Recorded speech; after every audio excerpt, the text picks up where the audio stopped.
पार्वती महादेव को एक महायोगी मान उनकी सेवा के लिए तो आ चुकी थी, किंतु अब तक ना ही महादेव और ना ही माता की दृष्टि ही एक दूसरे पर पड़ी थी। मंथन का विष पान किए और नीलकंठ कहलाए, जटा में धारण करके गंगा। ये कैसा स्वप्न जैसा दृश्य उत्पन्न हुआ। ऐसा प्रतीत हुआ मुझे जैसे किसी बीते हुए समय की पुनरावृत्ति हुई हो। मैंने वचन दिया था, मैं महायोगी जी के ध्यान में तनिक भी बाधा नहीं डालूंगी।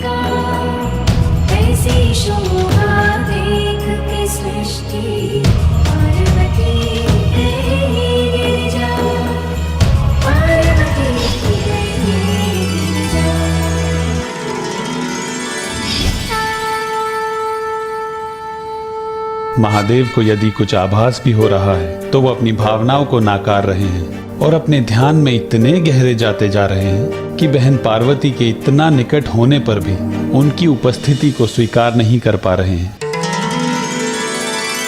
माता पार्वती महादेव की सेवा में डूब गईं और महादेव अपने ध्यान में लीन रहे और माता ने भी कभी अपनी दृष्टि उठाकर महादेव के दर्शन नहीं किए। बस इसी प्रकार समय बीतने लगा।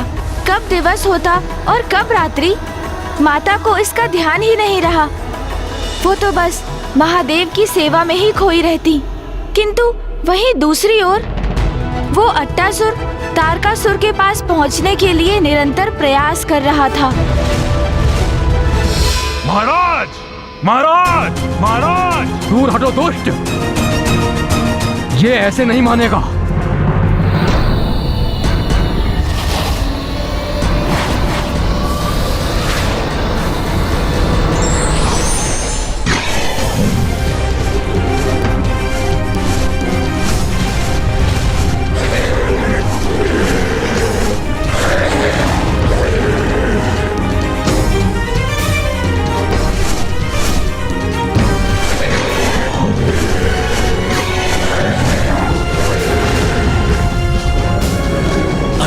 ये विशालकाय पक्षी तो सीधा महाराज तारकासुर के कक्ष की ओर ही चला आ रहा है। हमें इसे रोकना होगा।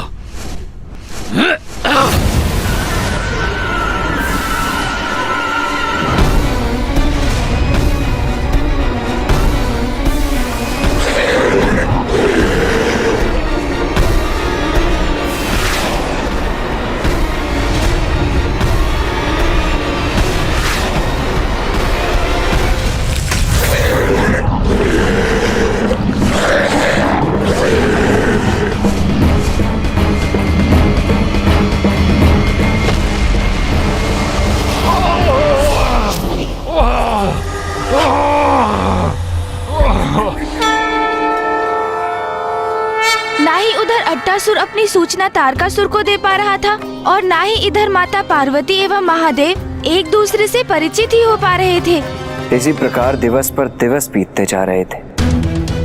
देवताओं की अधीरता बढ़ती ही जा रही थी और साथ ही वो दिन प्रतिदिन शक्तिहीन होते जा रहे थे। शक्तिहीन हो रहे थे देवता? हाँ, क्योंकि तारकासुर ने यज्ञ में तारकाय नमः स्वाहा का उच्चारण अनिवार्य कर दिया था और अब यज्ञ में उसके नाम की आहुति दी जाने लगी थी। अर्थात यज्ञ के अग्नि में दी जाने वाली आहुति की ऊर्जा देवताओं तक ना पहुंचकर तारकासुर के शरीर में समाहित होकर उसे ही शक्ति प्रदान कर रही थी।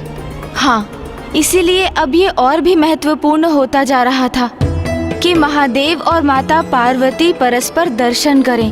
और अब देवता भी समझ गए थे। दयनीय अवस्था में सभी देवगण सहायता की गुहार लिए ब्रह्मदेव के पास पहुंच तो गए, किंतु उस स्थिति में स्वयं ब्रह्मदेव भी किम कर्तव्य विमूढ़ थे। अंततः फिर विवश होकर इंद्रदेव ने सोचा कि अब उन्हें ही माता आदिशक्ति और महादेव को एक दूसरे के निकट लाने के लिए कुछ करना होगा। देवगण, यदि मैं कोई उपाय सुझाऊं, कोई ऐसा उपाय जो हम देवता ही कर सकते हो, क्या आप सब उसमें मेरा सहयोग करेंगे?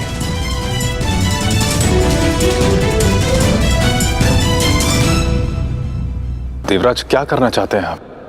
अब क्या उपाय सुझाए आपको? कामदेव।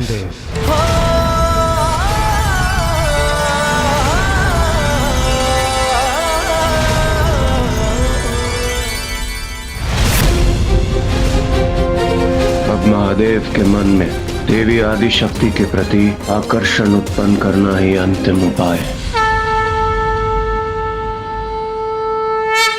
महाराज, यदि आपके मन में कोई जिज्ञासा उत्पन्न हो रही है तो उसे शांत कर लीजिए। देवराज इंद्र की ये योजना कामदेव का आवाहन करने की, क्या ये उचित था? हाँ ब्राह्मण देवता, माता तो वही महादेव की सेवा में उनके निकट थी, तो कभी न कभी ऐसी स्थिति अवश्य उत्पन्न होती जब महादेव अपने नेत्र खोलते और उनकी दृष्टि माता पार्वती पर जाती। पर्वतराज हिमावन के परिवार में माता शैलपुत्री के रूप में माता आदिशक्ति के जन्म की प्रतीक्षा तो देवतागण ने बड़े धीरज के साथ की थी। ये भी तो एक लीला ही थी कि महादेव स्वयं हिमालय की एक गुफा में समाधि में लीन थे। अर्थात सभी कुछ एक दिव्य योजना के अनुरूप होता ही प्रतीत हो रहा था। अब अवश्य वो पल आने ही वाला था, तो देवराज इतने उतावले क्यों हो गए थे? माता, महाराज, यही तो परीक्षा है। जब सब कुशल हो तो धर्म के पथ पर स्थिर रहना सरल होता है, किंतु ईश्वर के प्रति श्रद्धा और विश्वास की परीक्षा तो संकट के समय ही होती है। देवराज इंद्र का धैर्य चूक गया था। जहां ब्रह्मदेव और नारायण को यह अटल विश्वास था कि दिव्य योजना के अनुसार ही इस संकट का निवारण संभव है, वहीं देवराज इंद्र धीरज खोकर शीघ्रता करना चाहते थे, और यही उनकी परीक्षा भी थी जिसमें वो विफल हुए। कामदेव, वायुदेव, धीमे स्वर में बोलिए। हाँ, कामदेव ही हमारी सहायता कर सकते हैं। तो स्पष्ट कहिए देवराज, कि आपकी योजना क्या है?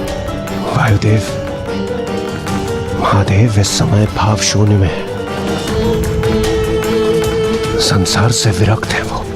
उनकी किसी के भी प्रति कोई भी आसक्ति नहीं है, इसलिए हमें उनकी विरक्ति की भावना को दूर करने के लिए आसक्ति जागृत करनी होगी, और उनके भीतर आसक्ति की भावना तभी प्रकट होगी जब उनके हृदय में प्रेम, अनुराग और काम की भावना जागृत होगी। तभी तो वो माता पार्वती के प्रति आकर्षित होंगे, और काम की भावना जागृत करना तो कामदेव का दायित्व है ना।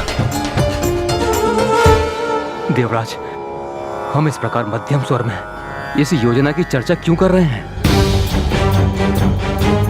ब्रह्मदेव भी यही हैं, हमें उनसे विमर्श करना चाहिए। इसलिए अग्निदेव, क्योंकि ब्रह्मदेव हमारी योजना को कभी भी स्वीकार नहीं करेंगे। तो फिर हम वो क्यों करें जो ब्रह्मदेव को स्वीकार ना हो?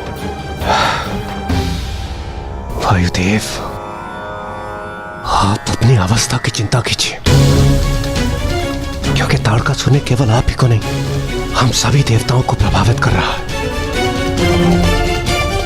उसने हमसे हमारा आहार, हमें प्राप्त होने वाली यज्ञ की हविष्य हमसे छीन ली, अर्थात हम निराहार होने पर विवश हैं। हम निरंतर अशक्त होते जा रहे हैं। तो आप भी बताइए, हम ऐसे ही प्रतीक्षा करते रहें या फिर इस अवस्था से निपटने का कोई समाधान ढूंढे, जिसके लिए मेरे पास एक योजना है। तो बताइए देवगण, क्या आप सभी मेरे साथ हैं अथवा नहीं? उचित है देवराज, आपकी योजना उचित है।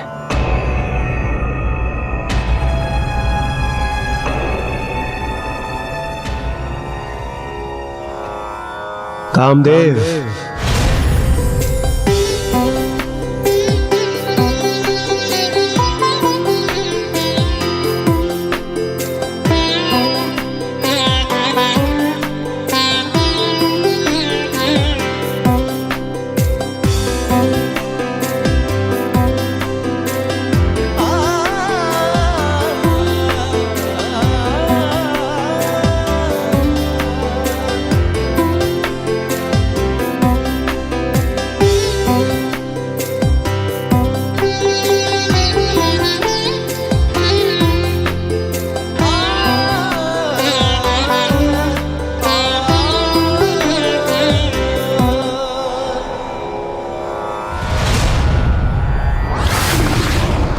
स्वामी,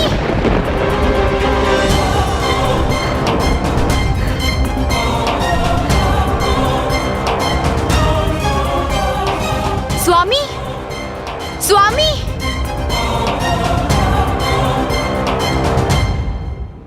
स्वामी,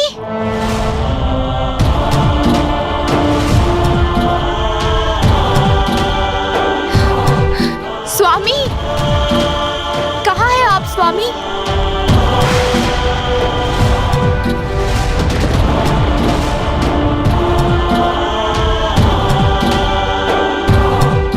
स्वामी, कहाँ ढूंढूं मैं आपको? स्वामी, स्वामी,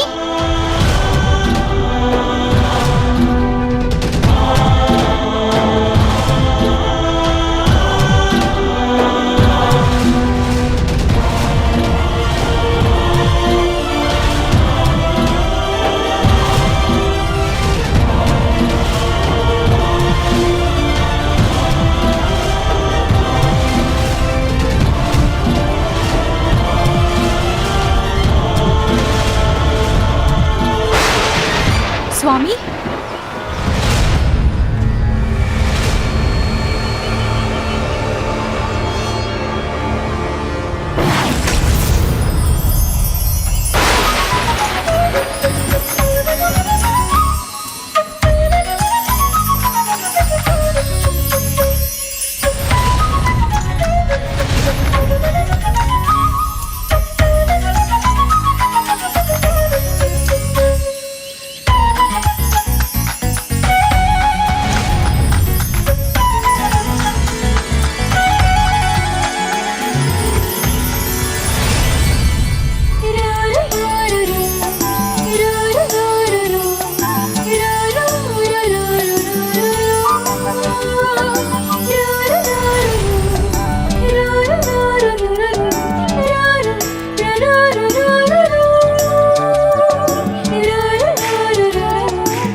अद्भुत है तुम्हारा सौंदर्य प्रिय।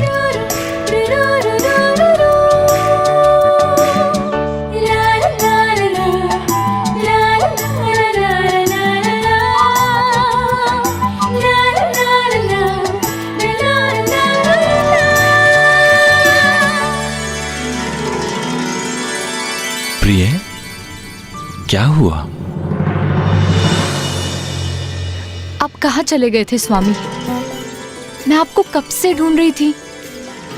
मुझे ढूंढने के लिए तुम्हें तो बस अपने हृदय में झांकने की आवश्यकता थी। मैं तो तुम्हें वहीं मिल जाता प्रिय। मैं इतनी चिंतित थी क्योंकि कुछ अवधि पहले मेरा दाहिना नेत्र फड़क कर एक अपशगुन प्रस्तुत कर रहा था। फिर किसी प्रकार मुझे निद्रा आ गई और मैंने आपको लेकर एक दुस्वप्न देखा। जब मेरे नेत्र खुले तब मैंने देखा कि आप वहां नहीं थे। चिंता के कारण मैं इतनी हताश हो गई कि मुझे लगा कि मेरे प्राण ही छूट जाएंगे और आप है कि मेरा उपहास कर रहे हैं।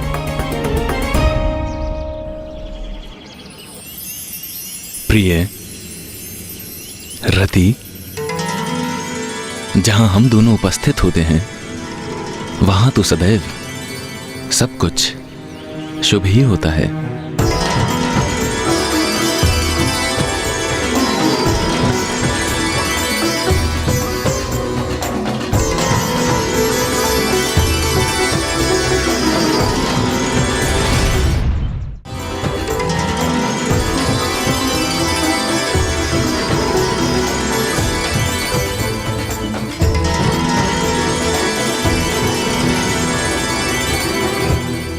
रति, संसार का समस्त सौंदर्य हमसे ही तो है। हम हैं तभी तो प्रेमी प्रेमिका परस्पर प्रेम करते हैं, प्राणियों की संतान होती है, परिवार और समाज का निर्माण होता है, और इसी तरह संसार का चक्र आगे बढ़ता है।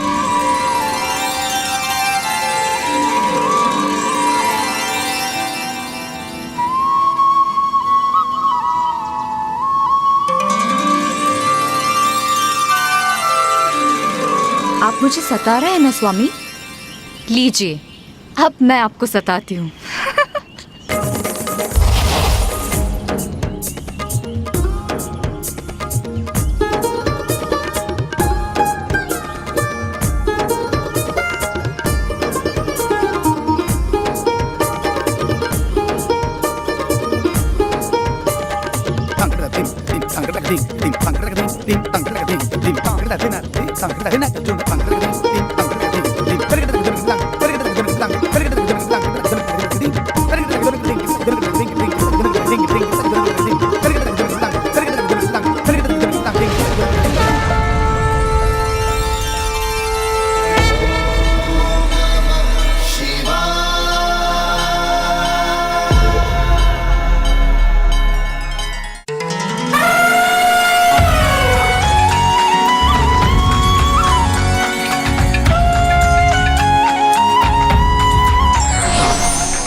कामदेव! कामदेव! कामदेव! कामदेव! कामदेव!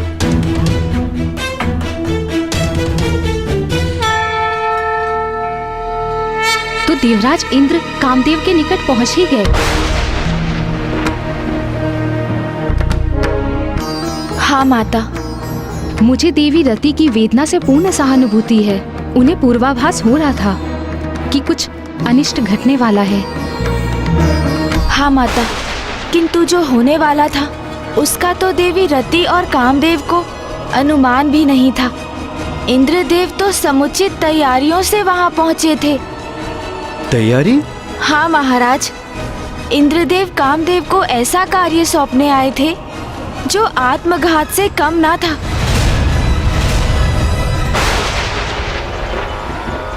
प्रणाम देवराजेंद्र। देवराज, आप इतने चिंतित, निरुत्साहित क्यों लग रहे हैं? क्या बात है? अंत निकट है। शीघ्र ही संसार का अंत होगा। देवराज, ये आप क्या कह रहे हैं? आप कामदेव हैं। जहां पर काम की भावना की अत्यंत आवश्यकता है, वहां विरक्ति का भाव क्यों? कामदेव, आपको महादेव के भीतर काम और आकर्षण जागृत करना ही होगा। देवराज, कामदेव अवश्य हूं मैं, किंतु मेरी भी कुछ सीमाएं हैं। और फिर आप तो महादेव को प्रभावित करने की बात कर रहे हैं। उनके मन में काम भावना जागृत करना, मैं ये कैसे संभव कर सकता हूं? मैं विवश हूं देवराज।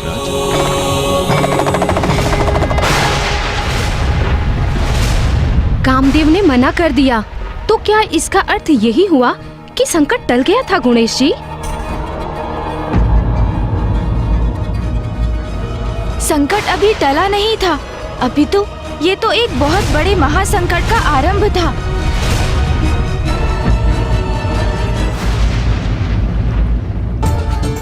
अब एक ओर जहाँ सभी देवताओं को माता पार्वती और महादेव के पुनर्मिलन की प्रतीक्षा थी, वहीं दूसरी ओर अट्टासुर, जिसे माता आदिशक्ति के जन्म के बारे में ज्ञात हो चुका था, वो अब उसकी सूचना किसी भी प्रकार से तारकासुर तक पहुंचाना चाहता था। आदिशक्ति, अब वो समय दूर नहीं जब मैं महाराज तारकासुर के समक्ष प्रस्तुत होकर उन्हें आपकी सूचना दूंगा, और तब आप सुरक्षित नहीं रहेंगी।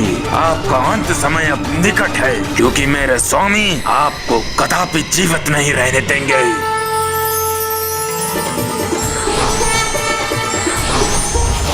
कामदेव! कामदेव! कामदेव!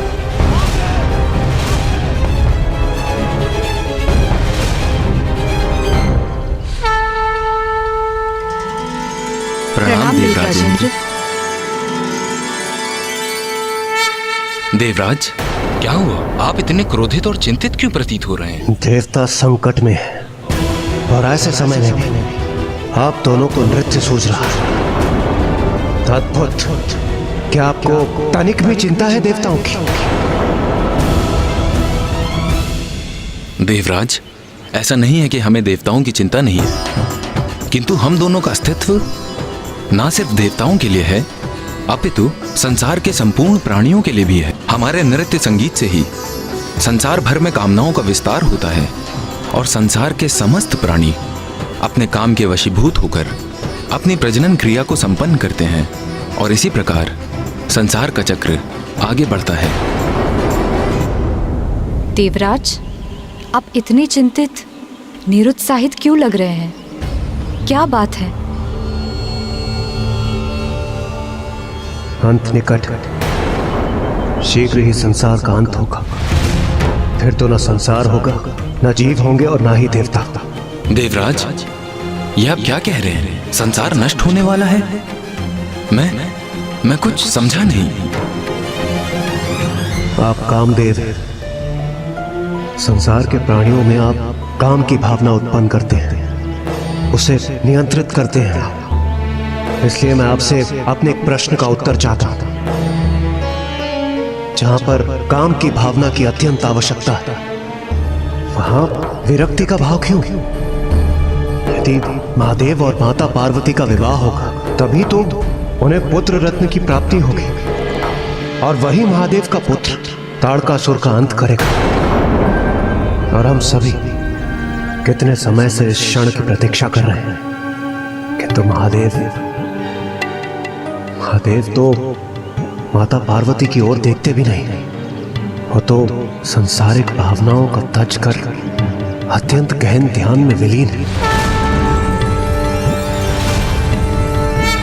इस प्रकार महादेव और माता पार्वती का विवाह कैसे संपन्न होगा? इसलिए अब आपको कुछ करना ही होगा। कामदेव, आप ही बताइए, मेरे मुख से ये चिंता सुनकर क्या आपको अभी भी विश्वास है कि आप अपना कर्तव्य पूर्ण रूप से निभा रहे हैं? कामदेव, आपको महादेव के भीतर काम और आकर्षण जागृत करना ही होगा। काम और आकर्षण जागृत करना ही होगा। काम और आकर्षण जागृत करना ही होगा।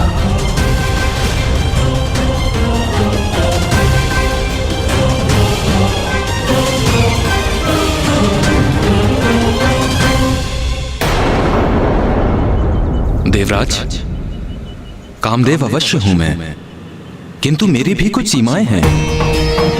जो योगी अपने तप से, अपनी साधना से अपने मन को वश में कर लेता है, उन पर मेरा कोई प्रभाव नहीं होता। और फिर आप तो महादेव को प्रभावित करने की बात कर रहे हैं। महादेव जो महायोगी हैं, जो आदि योगी हैं, उनके मन में काम भावना जागृत करना मैं ये कैसे संभव कर सकता हूं? मैं विवश हूं देवराज, मुझे क्षमा करें, मैं आपकी सहायता नहीं कर सकता।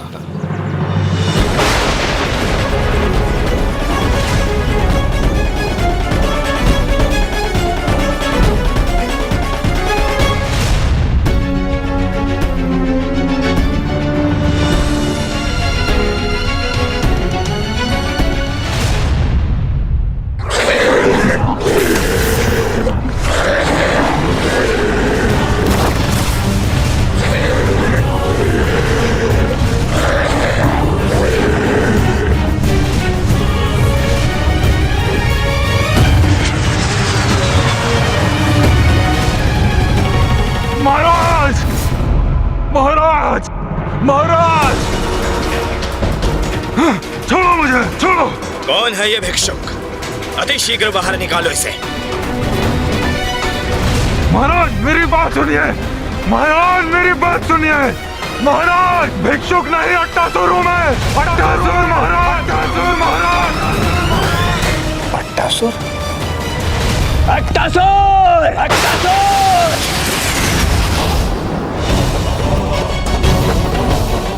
रुको!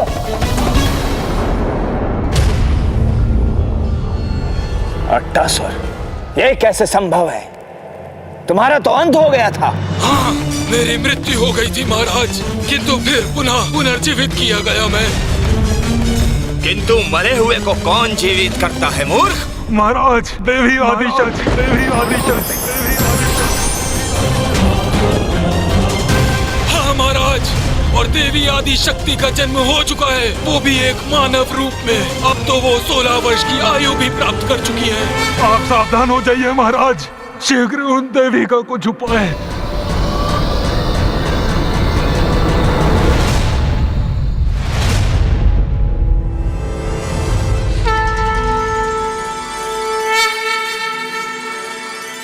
हमें क्षमा कीजिए देवराज, किंतु ये कार्य इतना सरल नहीं, इसीलिए स्वामी का इस कार्य को अस्वीकार करना ही उचित था। प्रसन्नता मुझे मात्र इस बात की है कि आप स्वामी की विवशता समझ सके।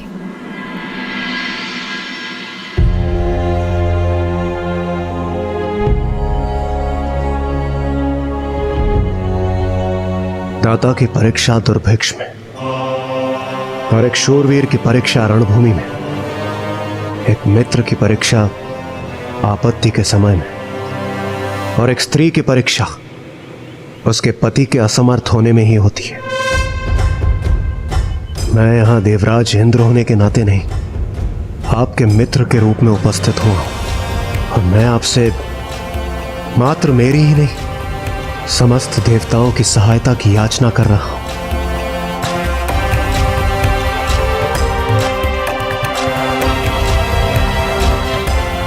आज आपकी मित्रता की परीक्षा है कामदेव।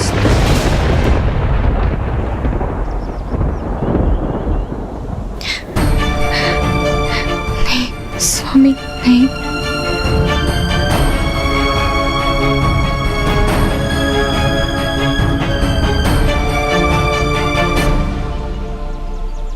मित्र इंद्रदेव, यदि मैं समर्थ होता तो मैं आपकी सहायता अवश्य करता। यदि आप मुझे ये आकर के कहते कि कोई तप करके आपका सिंहासन पाना चाहता है, तो मैं अपनी समस्त शक्तियां झोंक कर उसकी तपस्या भंग करने का प्रयास करता और आपके सिंहासन की रक्षा करने में आपका सहायक बनता। किंतु आप तो मुझसे अनुरोध कर रहे हैं कि मैं महादेव की समाधि भंग करने का प्रयास करूं, जो कि असंभव है। यह तो स्वयं जलती हुई अग्नि में हाथ डालने के समान है।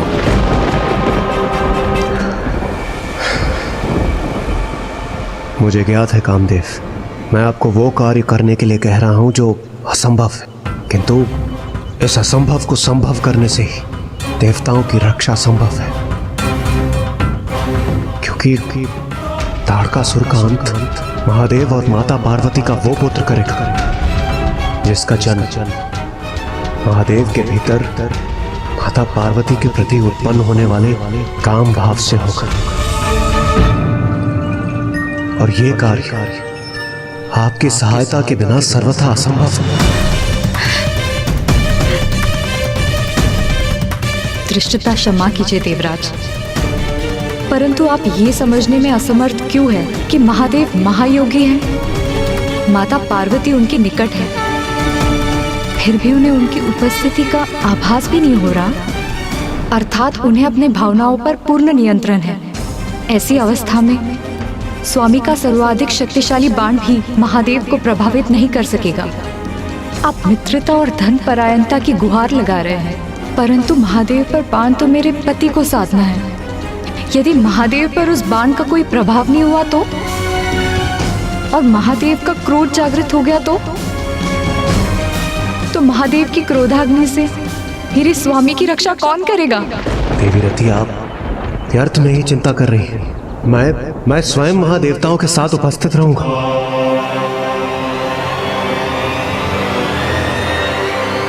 मेरा विश्वास कीजिए, कामदेव को कोई हानि नहीं होगी।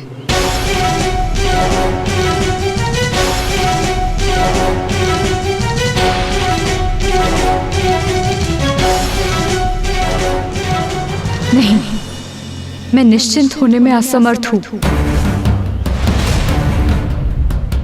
ये तो स्त्री स्वभाव के अनुरूप है। नारी सदा पुरुष को दुर्बल ही बनाती है। देवी रति का व्यर्थ का भय और उनकी आशंका मेरी योजना में बाधा उत्पन्न कर रही है। नहीं, मुझे किसी अन्य युक्ति से उनके इस भय को दूर करना ही होगा।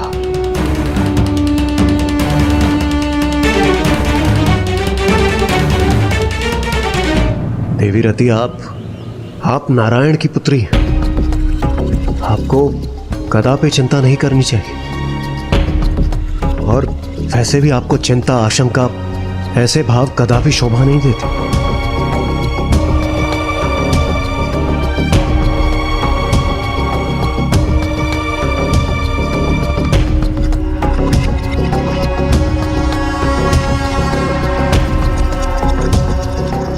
प्रिय रति, देवताओं को हमारी आवश्यकता है, और देवराज इंद्र उचित ही तो कह रहे हैं कि तुम तो स्वयं नारायण की पुत्री हो।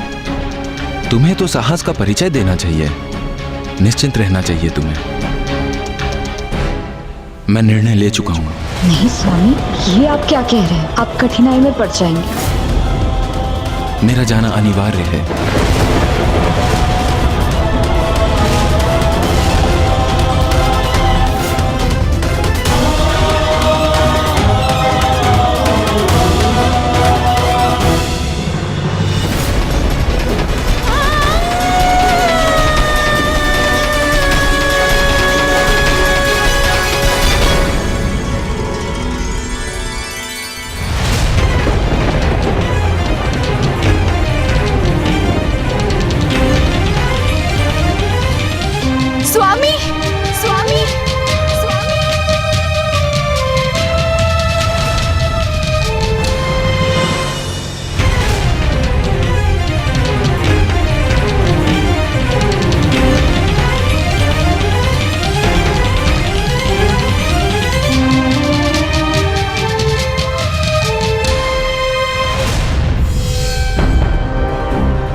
स्वामी, आपने मेरा श्रृंगार पूर्ण रूप से संपन्न नहीं किया।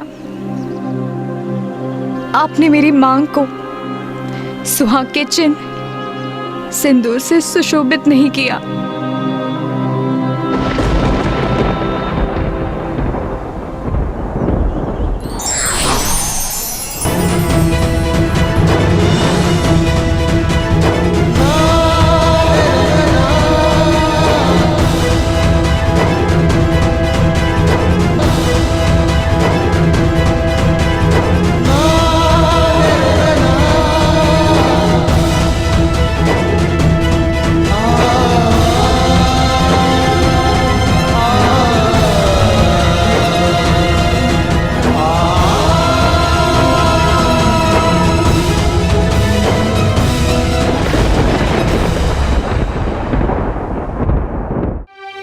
एक ओर देवराज ने कामदेव को मना लिया था, किंतु दूसरी ओर वो अट्टासुर तारकासुर का विश्वास अभी तक प्राप्त नहीं कर सका था। किंतु ब्राह्मण देवता अट्टासुर तारकासुर के भवन में प्रवेश कर माता आदिशक्ति के मनुष्य योनि में जन्म लेने की घोषणा तो कर चुका था ना? ये तो सत्य है महाराज, किंतु तारकासुर इतनी सरलता से इस सत्य को कहां स्वीकार करने वाला था?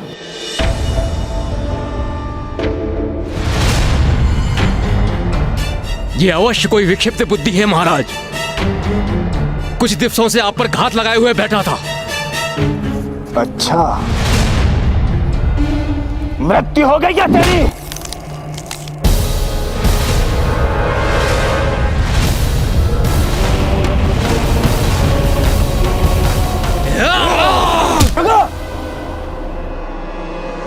मेरा विश्वास कीजिए महाराज, मेरा विश्वास कीजिए, वो जन्म ले चुकी है, एक मानव शरीर में फल फूल रही है महाराज।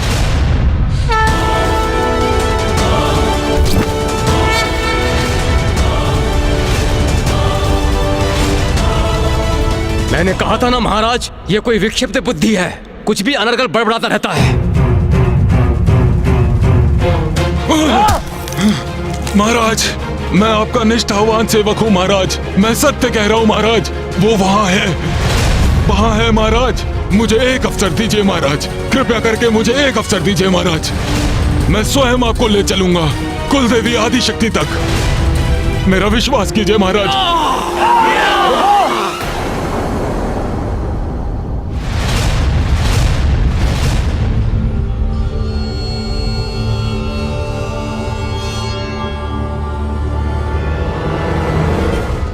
उन्हीं के कारण मेरी मृत्यु हुई है, 16 वर्षों तक मैं मृत्यु पड़ा रहा, उन्हीं के कारण जीवन प्राप्त हुआ है।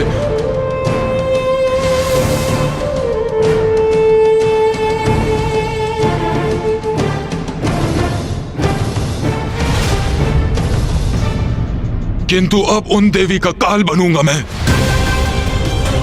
मुझे एक अवसर दीजिए, मुझे एक अवसर दीजिए, मुझे एक अवसर दीजिए।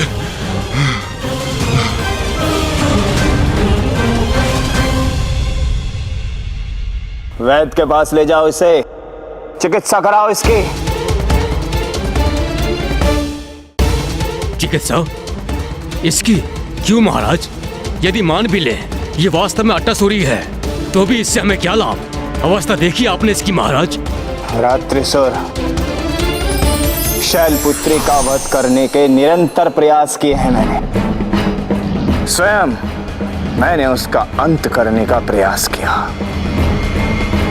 किंतु मैं उसका राजभवन भी नहीं ढूंढ पाया।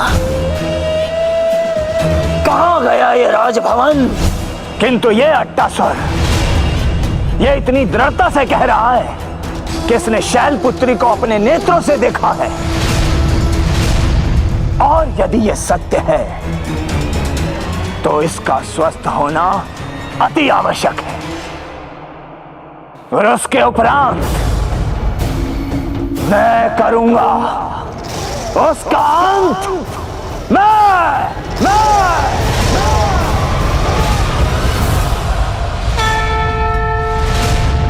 तारकासुर संपूर्ण सृष्टि के लिए एक संकट तो बन ही गया था, उससे भी बड़ा एक महासंकट तो देवराज इंद्र अब स्वयं उत्पन्न करने जा रहे थे।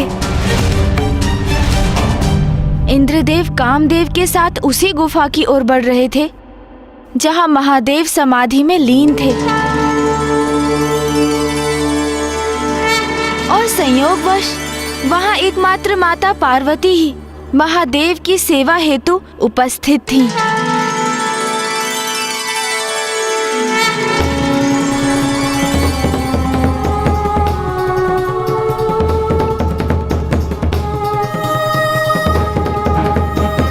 कामदेव, ये वही गुफा है जहां महादेव स्थित है, और इस समय माता पार्वती भी वहीं पर है। उचित है देवराज, किंतु यहां से गुफा के भीतर तक देख पाने में मैं असमर्थ हूं। हमें और निकट जाना चाहिए। और निकट जाना होगा, किंतु मैं तो गुफा से सुरक्षित दूरी पर रहना चाहता था।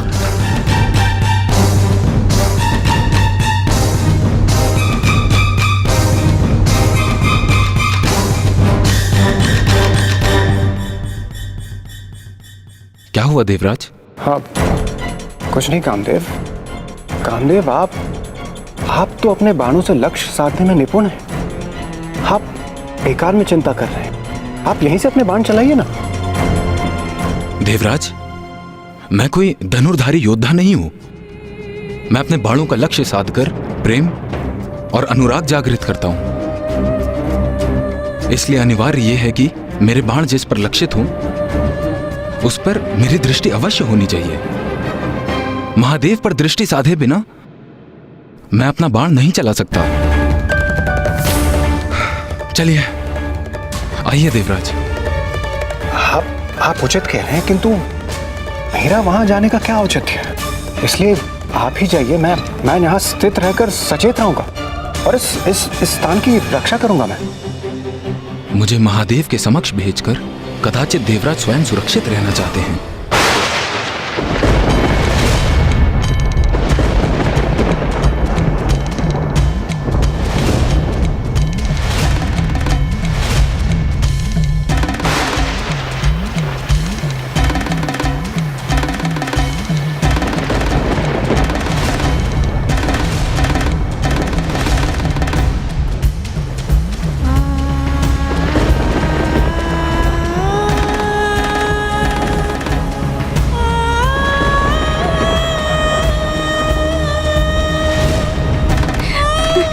मेरी मांग का सिंदूर धुल गया। ये कैसा अपशगुन है?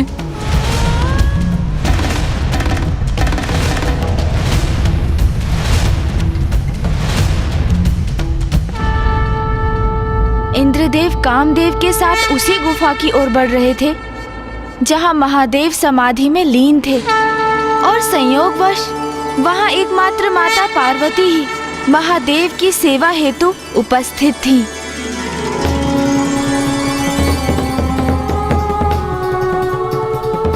कामदेव, ये वही गुफा है जहां महादेव स्थित है, और इस समय माता पार्वती भी वहीं पर है।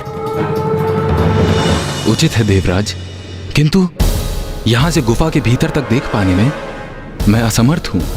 हमें और निकट जाना चाहिए। और निकट जाना होगा, किंतु मैं तो गुफा से सुरक्षित दूरी पर रहना चाहता था।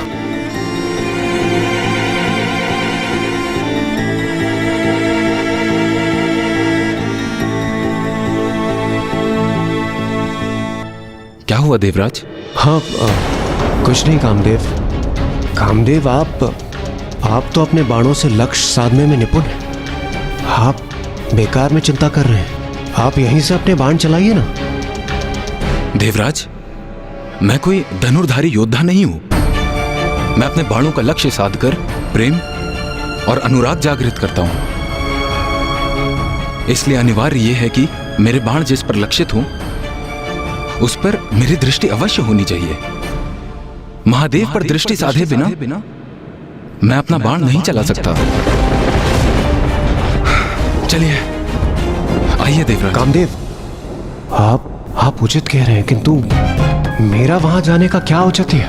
इसलिए आप ही जाइए। मैं यहाँ स्थित रहकर सचेत रहूंगा और इस स्थान की रक्षा करूंगा। मैं मुझे महादेव के समक्ष भेजकर कदाचित देवराज स्वयं सुरक्षित रहना चाहते हैं।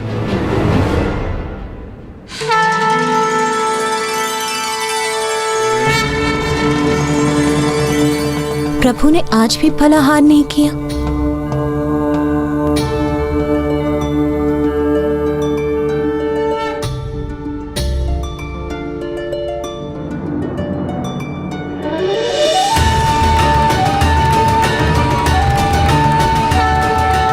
प्रभु, आज पुनः मुझे अपनी सेवा का सौभाग्य देकर मुझे कृतार्थ करने के लिए आपको कोटि कोटि धन्यवाद। किंतु अब मेरा अपने निवास लौटने का समय आ गया है। कल प्रातः मैं पुनः यहाँ उपस्थित होंगी। ये मत भूलिए देवराज कि आपके अनुरोध पर मैं यहाँ देवताओं की समस्या का समाधान ही करने आया हूँ। इसलिए आप इस कार्य में मेरे साथ भागीदार हैं, तो फिर मैं वहाँ अकेला क्यों जाऊँ? यदि आप कुछ और कर नहीं सकते तो मेरे साथ वहाँ चल तो सकते हैं ना? उचित है फिर चलिए। और विलंब क्यों, बढ़िए आगे।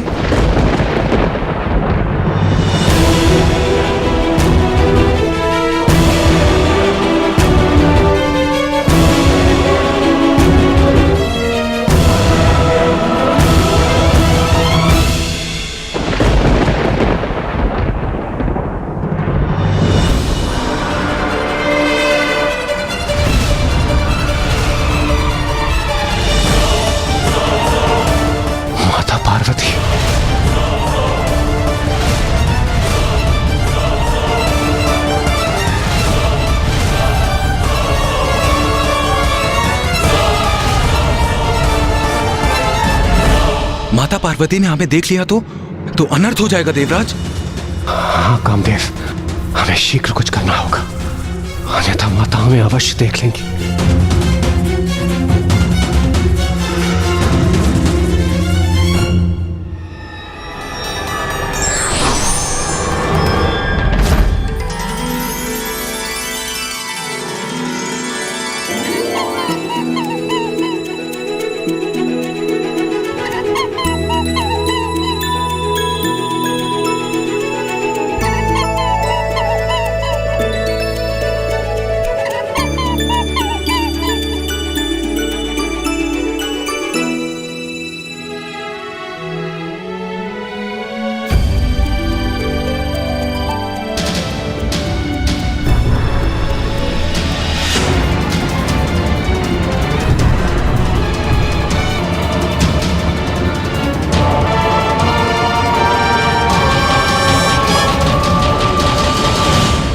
किसी प्रकार हमारी रक्षा हो ही गई। तनिक अवकाश ही शेष था, अन्यथा माता की दृष्टि हम पर अवश्य पड़ जाती।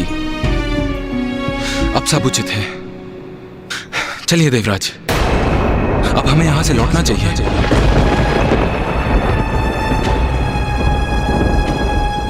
लौटना चाहिए? किंतु क्यों?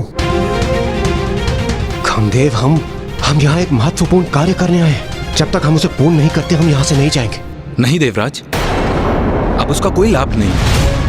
मैं महादेव पर तभी बाण साध सकता हूं जब माता पार्वती उनके समक्ष हों, जिससे मेरा बाण जब महादेव को स्पर्श करे और वे अपने नेत्र खोलें तो माता को अपने समक्ष देख उनके प्रति प्रेम और स्नेह का भाव जागृत हो सके। ओह, तो अब मैं समझा, ये आपकी रणनीति थी। इसलिए तो आप इतना तर्क वितर्क कर रहे थे। आप यही चाहते थे ना कि समय व्यर्थ हो जाए और माता गुफा के बाहर आ जाए और आपको अपना कार्य भी ना करना पड़े। क्यों कामदेव?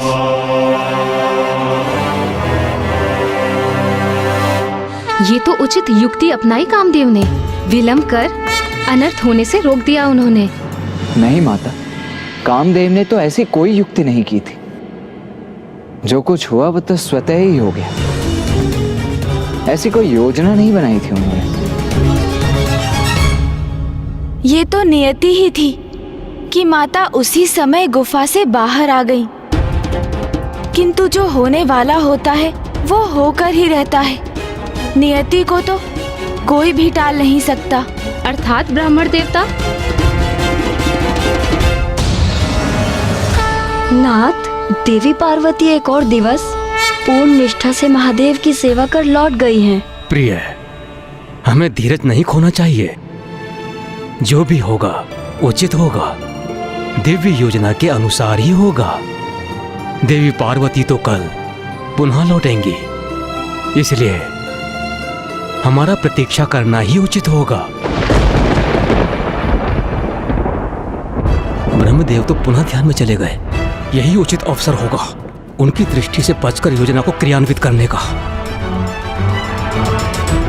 किंतु इंद्रदेव कहाँ हैं? वहां है इंद्रदेव, कामदेव के साथ। किंतु महादेव पर कामदेव का बाण लक्षित हो, उसके स्थान पर ये दोनों एक दूसरे पर कठोर शब्दों के बाणों के वार कर रहे हैं। बस देवराज, बहुत हुआ। सर्वप्रथम आपने निवास स्थान पर आकर मुझ पर कर्तव्य ना निभाने का दोष लगाया और अब अकारण विलंब करने का दोष लगा रहे हैं।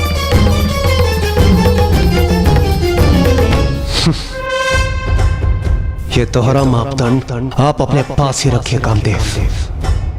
वैसे आप उस समय भी मेरी योजना को लेकर उत्साहित नहीं थे, और अब भी आप ही के कारण हमने एक उत्तम अवसर गंवा दिया।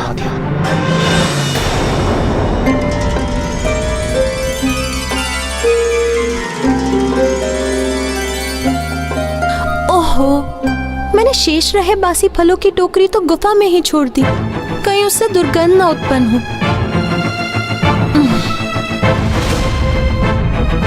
हाँ, मैं मानता हूं, मैंने ना अवश्य कहा था, किंतु उसके उपरांत मैंने आपकी योजना को स्वीकार भी तो किया, और अब मैं आपके सामने यहां उपस्थित भी हूं, किंतु मैं आपके दोषारोपण को और नहीं सहूंगा। कामदेव, कामदेव रुकिए।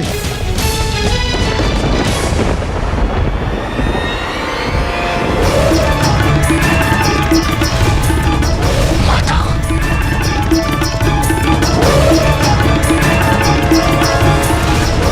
माता तो ऐसी और आ रही है।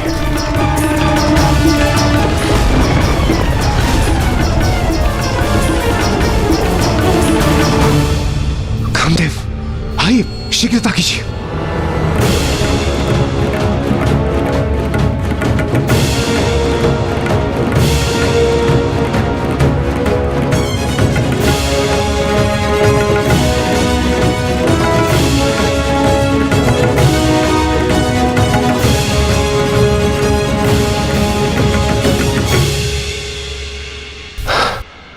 देखा कामदेव, ये नियति नहीं तो और क्या है। माता चली गई थी और हमें प्रतीत हो रहा था कि हमने अवसर गवा दिया, किंतु माता पुनः लौट आई है। कामदेव, आप व्यर्थ में ही भयभीत हो रहे हैं। देखिए, ये स्पष्ट है, जो मेरी योजना है वही नियति की भी योजना है। इसलिए आप आश्वस्त रहिए, हम जो कुछ भी कर रहे हैं सर्वथा वही उचित है। देखिए, माता भी गुफा में है, आप जाइए। देखिए, हमें नियति ने एक और अतिरिक्त अवसर दिया है, इसे गंवाना उचित नहीं होगा कामदेव।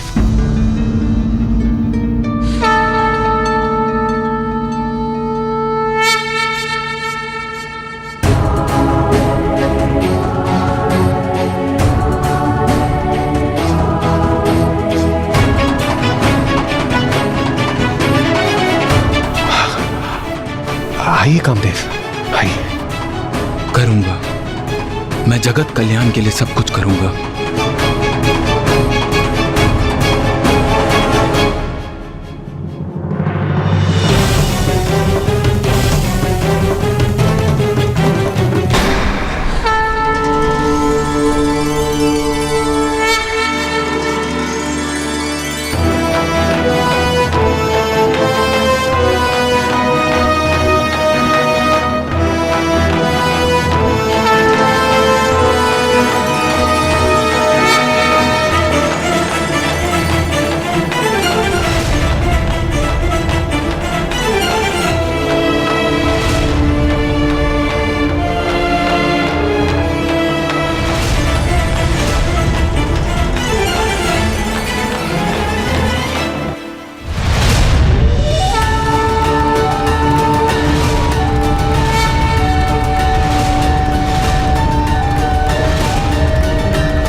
मुझे क्षमा करें महादेव, देवराज इंद्र का आदेश है, इसलिए मैं ऐसा करने पे विवश हूँ।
नाथ, मेरे पिता के यहाँ यज्ञ का आयोजन है, हमें वहाँ जाना चाहिए। नहीं सती, बिना निमंत्रण कहीं भी जाना अहित को आमंत्रण देना है। जिसे सदैव भूत प्रेत पिशाचों से घिरे रहना प्रिय हो, वो मंगलकारी कैसे हो सकता है? अरे वो तो अमंगलकारी है। अरे उसे इस महायज्ञ में तो क्या, मैं किसी यज्ञ में आमंत्रित नहीं करूंगा। हे योगाग्नि, प्रकट हुई और अपने में समा के भस्म कर दीजिए मुझे।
अनर्थ, घोर अनर्थ किया है कामदेव ने।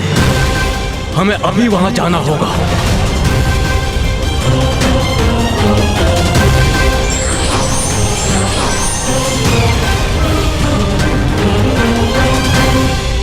स्वामी, मुझे ऐसा प्रतीत हो रहा है कि सर्वनाश होने वाला है।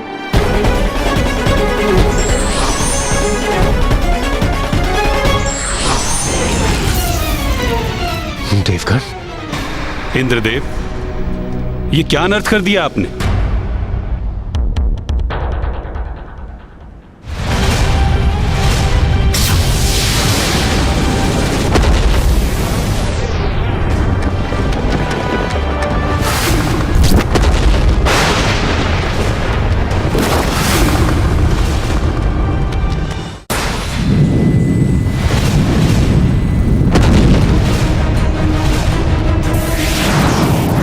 क्षमा करें महादेव, मैं विवश था।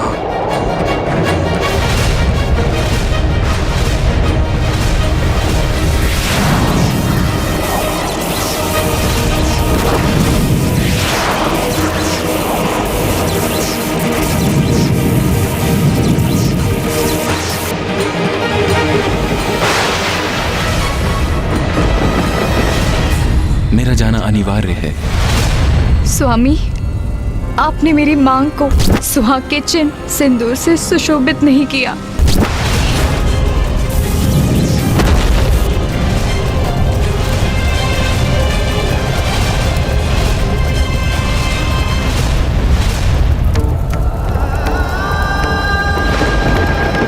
महादेव की क्रोधाग्नि ने कामदेव को भस्म कर दिया।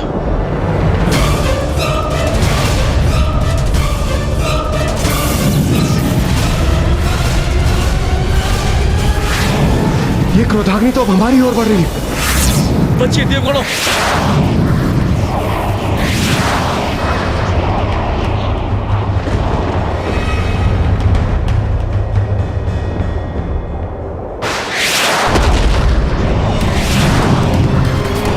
बहुत बड़ा अनर्थ कर दिया इंद्रदेव आपने। समाधि में स्थित महादेव पर काम इच्छा जागृत करने वाले कामदेव के बाण ने काम भावना के स्थान पर महादेव के भयंकर क्रोध को जागृत कर दिया है। और अब महादेव के तीसरे नेत्र से उत्पन्न हुई ये अग्नि पूरे संसार को भस्म कर देगी। सर्वनाश हो जाएगा, सर्वनाश।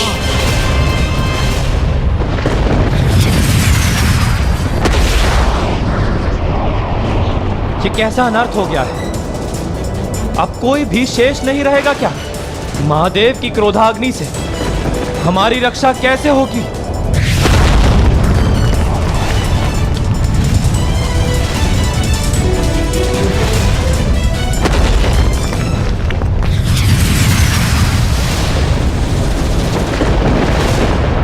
संपूर्ण ब्रह्मांड महादेव की क्रोधाग्नि से प्रभावित है। ऐसा प्रतीत पड़ता है जैसे सर्वत्र विनाशकारी अग्नि प्रज्वलित है।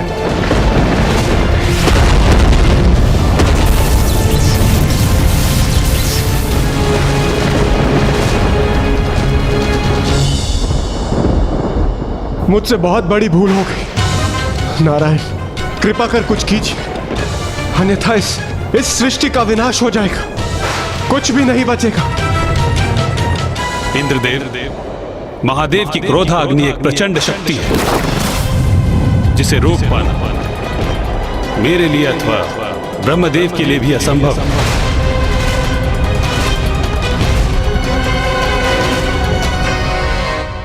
स्वयं ब्रह्मदेव और नारायण महादेव की क्रोधाग्नि को रोकने में अक्षम थे। हाँ महाराज, क्योंकि देवादिदेव महादेव तो संसार की समस्त ऊर्जा के स्रोत है।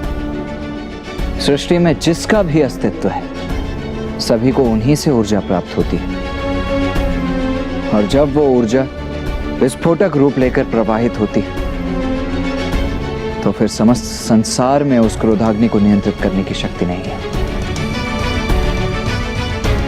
और उसे थामना तो कदाचित संभव ही नहीं है। तो फिर महादेव की क्रोधाग्नि से नष्ट होते सृष्टि की रक्षा का क्या उपाय था?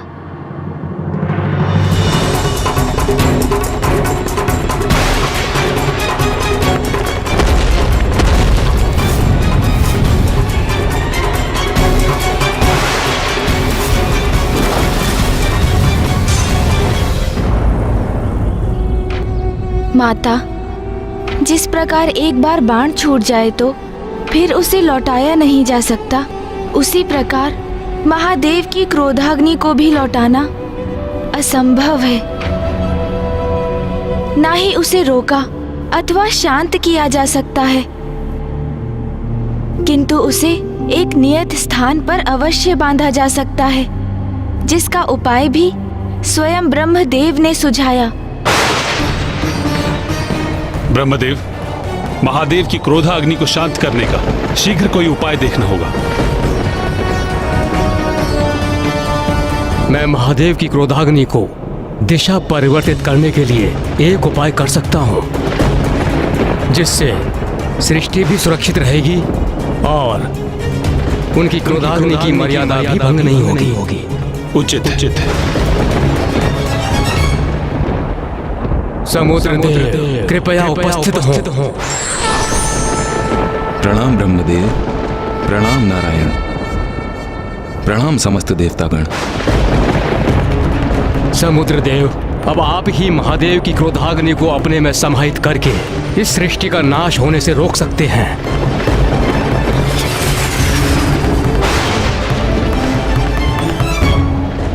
ब्रह्मदेव, आपका आदेश है तो मैं इस क्रोधाग्नि को अपने जल में अवश्य समाहित कर लूंगा, किंतु उसके प्रभाव को शांत करने की क्षमता मेरे जल में नहीं है।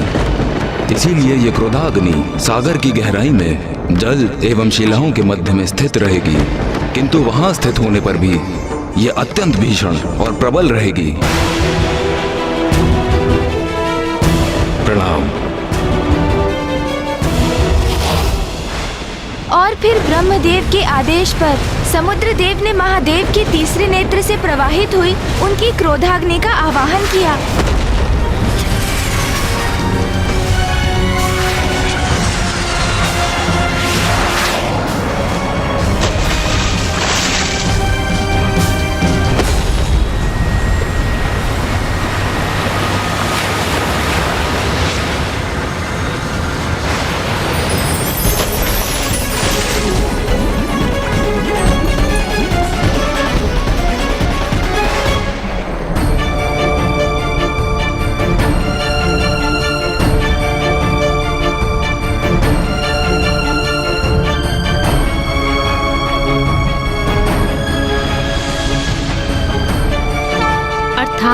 ब्रह्मदेव की युक्ति से और समुद्रदेव द्वारा अपने दायित्व के निर्वहन से सृष्टि की रक्षा हो गई, और उधर गुफा के भीतर माता और महादेव की दृष्टि एक दूसरे के ऊपर जा चुकी थी, अर्थात अब सब कुशल होने वाला था।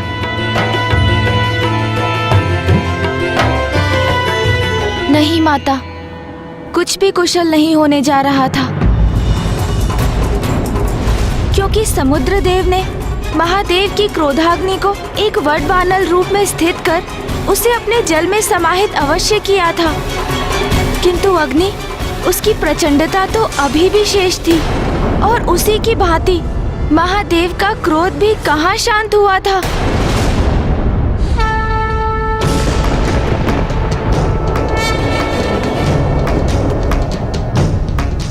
अंततः महायोगी जी अपने चिर ध्यान से बाहर आ ही गए। मुझे आपसे कुछ महत्वपूर्ण वार्ता करनी है प्रभु। प्रभु प्रभु प्रभु स्वामी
महादेव चले क्यों गए?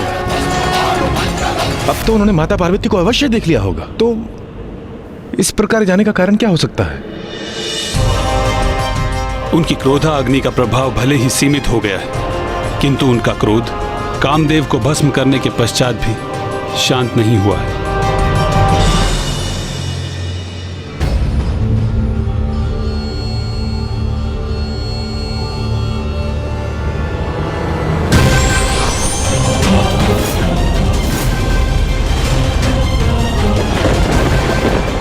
प्रणाम ब्रह्मदेव, प्रणाम पिताश्री। मैं स्वयं को रोक ही नहीं सकी, स्वामी का कुशल क्षेम ज्ञात करने के लिए यहाँ आ गई। कहाँ है वो?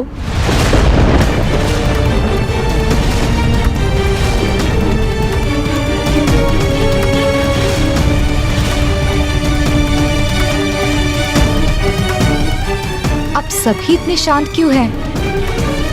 कुछ कहते क्यों नहीं? स्वामी कहाँ हैं?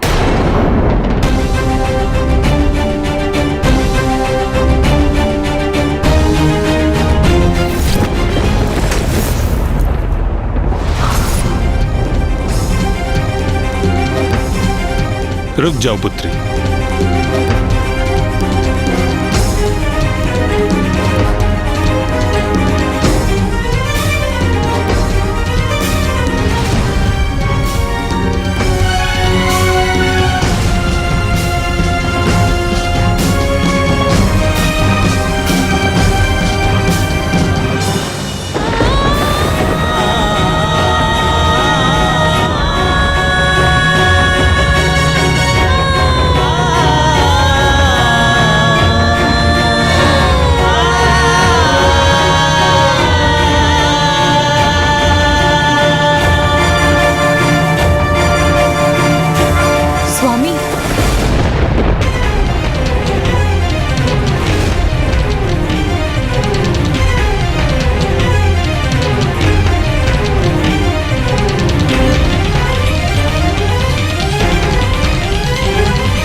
पत्नी की अंतर्दृष्टि उसे उचित संकेत ही देती है। उसे संकट का पूर्वाभास हो ही जाता है। इसलिए देवी रति का कामदेव को रोकना उचित था।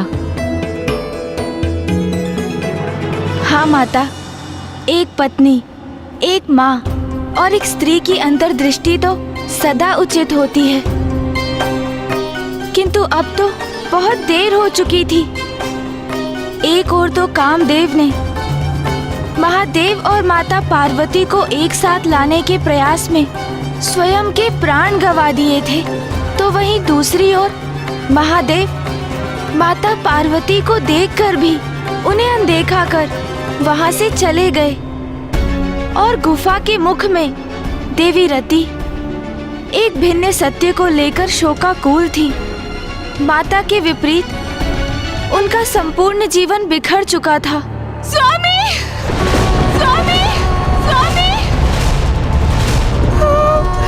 स्वामी! स्वामी!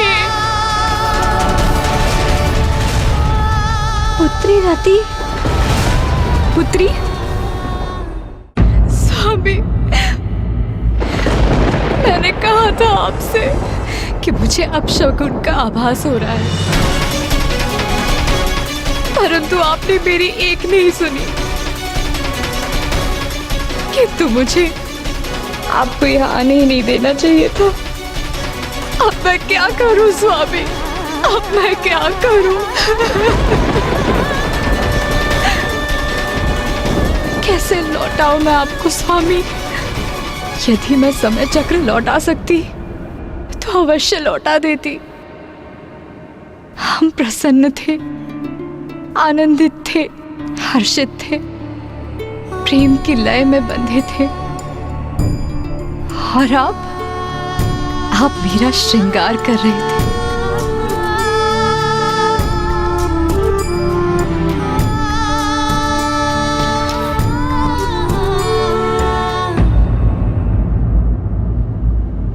और फिर आगमन हुआ देवराज इंद्र का।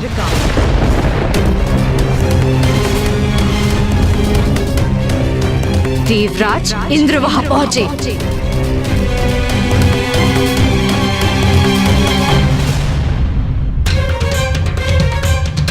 अब आपने अपने नेत्र क्यों झुका लिए है देवराज इंद्र? जब आप मेरे पति के पास गुहार लगाने आए थे तब आपके नेत्र नहीं झुके। जब आप मेरे पति के साथ मित्रता की दुहाई दे रहे थे तब भी आपके नेत्र नहीं झुके। जब आपने जगत कल्याण और देवताओं के रक्षा का कारण बताकर मेरे स्वामी को विवश किया था तब भी आपके नेत्र नहीं झुके। तो अब क्यों? किस बात की लज्जा आ रही है आपको? अब आपके नेत्र क्यों झुके हैं? मैं नहीं चाहती थी कि स्वामी यहाँ आए। मैंने बहुत प्रयत्न किया था उन्हें रोकने का, किंतु आपके पास तो सहस्त्रों कारण थे उन्हें मनाने के। क्या कहा था आपने मुझसे कि उन्हें कुछ नहीं होने देंगे, उन्हें सुरक्षित रखेंगे। मेरा विश्वास कीजिए, कामदेव को कोई हानि नहीं होगी। वचन दिया था ना आपने इंद्रदेव, तो क्या हुआ उस वचन का? यहाँ सब देवता सुरक्षित हैं, लेकिन मेरे स्वामी भस्म हो गए। ऐसी सुरक्षा की थी आपने उनकी। आप मेरे पति की मृत्यु का कारण है इंद्रदेव। आप तो देवराज है ना, तो मैं इस बात की साक्षी हूँ कि देवराज के वचन का कोई अर्थ नहीं। आप मेरे निवास पर आए, मेरे समक्ष खड़े रहे, मुझे वचन दिया, मुझे आश्वस्त किया और मेरे पति को मेरे सामने लेकर गए। इसीलिए आप ही मेरे और मेरे पति के दोषी हैं। कुछ नहीं सुनना है मुझे। आप अपना वचन निभाए, जीवित कीजिए मेरे पति को। देवी रति, जो आप समझ रही हैं वास्तव में वैसा नहीं। अब आपके मुख से मैं और कुछ सुनना नहीं चाहती। आपने वचन दिया था ना मुझे कि मेरे पति की रक्षा करेंगे, रक्षा करेंगे।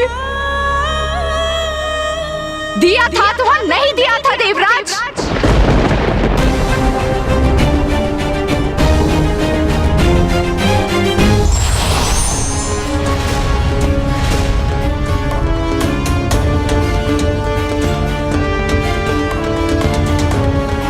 उत्तर दीजिए देवराज इंद्र। मेरी पुत्री आपसे प्रश्न पूछ रही है, उसका उत्तर दीजिए। देखिए देखिए क्या हो गया मेरे पति को।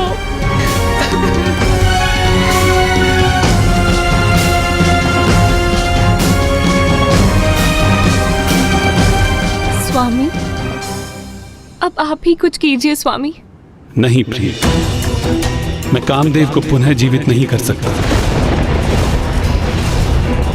उनका अंत महादेव की क्रोधाग्नि से हुआ है और मैं महादेव की इच्छा के विरुद्ध नहीं जा सकता।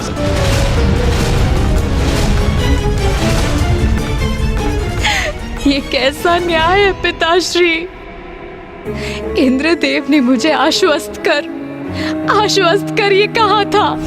देवी रति, आप नारायण की पुत्री हैं। आपको कदापि चिंता नहीं करनी चाहिए। ये क्या कर दिया देवराज इंद्र आपने? इतनी भयंकर योजना बनाने के पूर्व आपने एक बार मुझसे या ब्रह्मदेव से पूछना उचित नहीं समझा? आप सभी देवताओं के मुख पर ग्लानि का भाव देखकर मुझे आभास हो रहा है कि इंद्रदेव की योजना में आप सभी सम्मिलित भी थे और उन्हें आपका समर्थन भी प्राप्त था।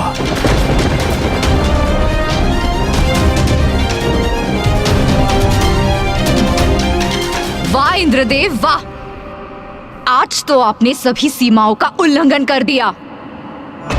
सूर्यदेव, अग्निदेव, वरुण देव, वायुदेव, आप सभी इंद्रदेव के साथ थे ना?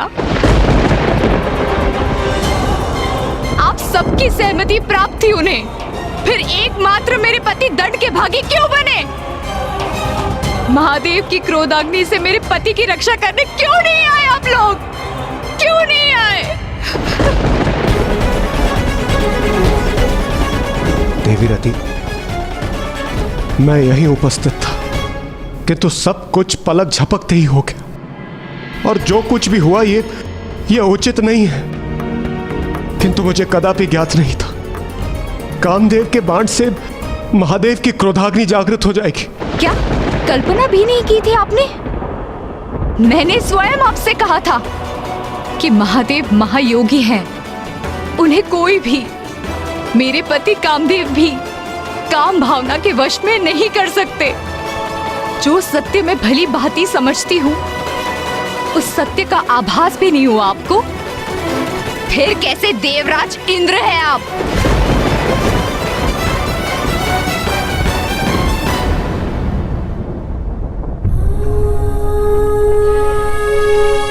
जिनके कण कण में प्रेम का वास था,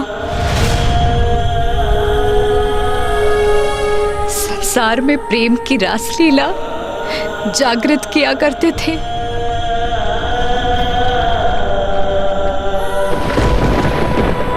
कितनी अपार पीड़ा हुई होगी स्वामी को, कितने तड़पे होंगे वो, जब आप देवताओं के कारण महादेव की क्रोधाग्नि ने भस्म किया होगा उन्हें।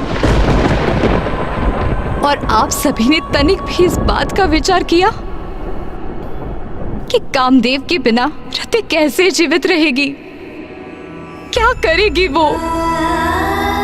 और क्या आपका ये संसार कामदेव और रति के बिना स्थिर रह सकेगा?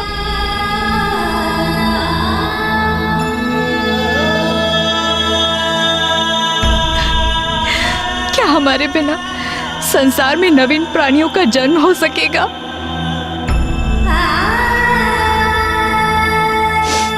ब्रह्मदेव, आप तो सृष्टि के रचयिता हैं, इसीलिए आप तो अवश्य कुछ करने में सक्षम होंगे। फिर आप कृपा करके मेरे पति को पुनर्जीवित कर दीजिए ब्रह्मदेव, पुनर्जीवित कर दीजिए।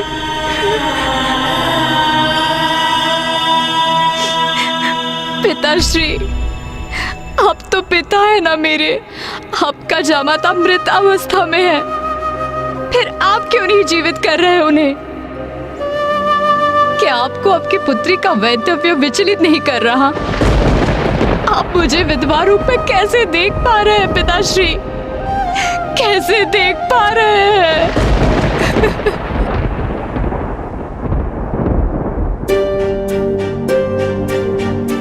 नाथ, हमारी पुत्री बहुत कष्ट में है, उसका कष्ट दूर करने का कोई उपाय कीजिए।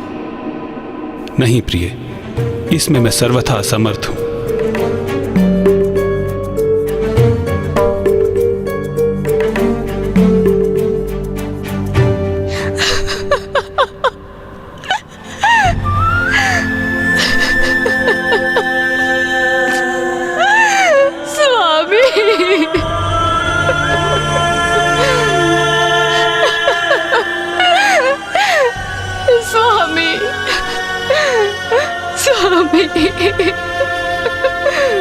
ब्राह्मण देवता ब्रह्मदेव, नारायण, देवराज इंद्र एवं सभी अन्य देवगण वहां एक साथ उपस्थित थे, फिर भी कुछ भी करने में असमर्थ थे। एक पत्नी होने के नाते मैं देवी रति की पीड़ा की कल्पना भी नहीं कर सकती।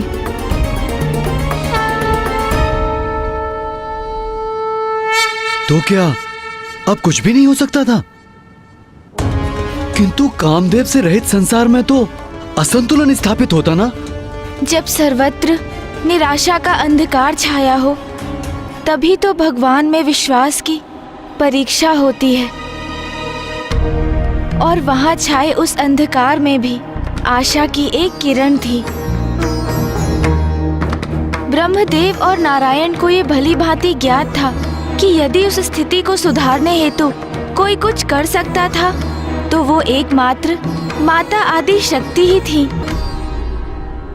अपने आवेश में महादेव गुफा से बाहर निकल गए, किंतु माता वो तो अपने पूर्व काल की स्मृतियों और महादेव के सानिध्य में बिताए गए पलों के विचार में डूबी उस गुफा में ही स्थित थी। देवी पार्वती, अब समय आ गया है, स्वयं को पहचानिए, क्योंकि अब आगे जो कुछ भी करना है आपको ही करना है।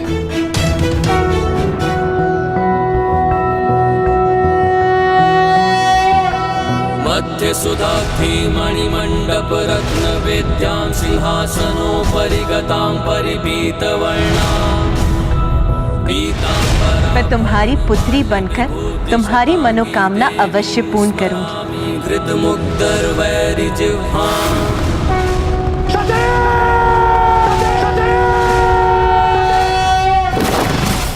जिसे सदैव भूत प्रेत पिशाचों से घिरे रहना प्रिय हो, वो मंगलकारी कैसे हो सकता है? अरे वो तो अमंगलकारी है। मेरे पिता के यहाँ यज्ञ का आयोजन है, हमें वहाँ जाना चाहिए। नहीं सती, बिना निमंत्रण कहीं भी जाना अहित को आमंत्रण देना है।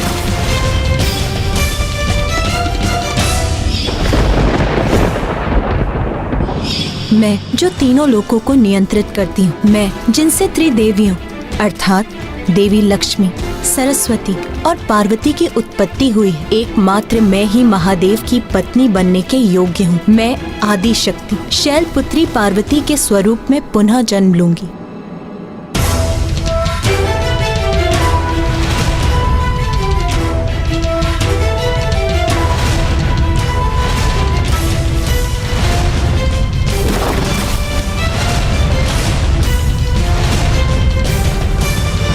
महाराज, कोई भी त्याग कभी व्यर्थ नहीं जाता। सबसे बड़ी परीक्षा में भी माता और महादेव की कोई ना कोई लीला छिपी ही होती है। और ये अंत कहाँ था?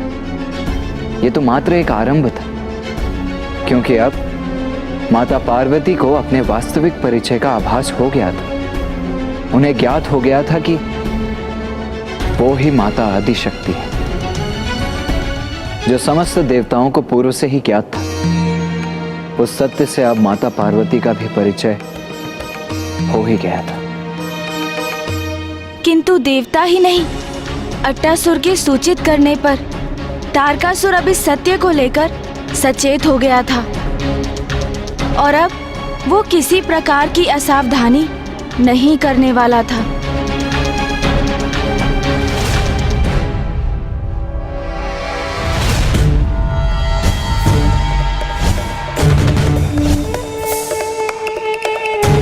अट्टासुर जी, अभी आपके घाव पूरी तरह से भर चुके हैं। आप कुशल हैं और आपको पूर्ण रूप से स्वस्थ करने के लिए मैंने और औषधि भी दे दी है।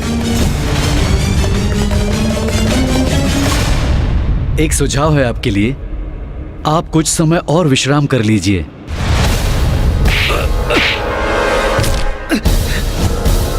विश्राम? अब तो तभी विश्राम करूंगा जब मेरी मृत्यु होगी।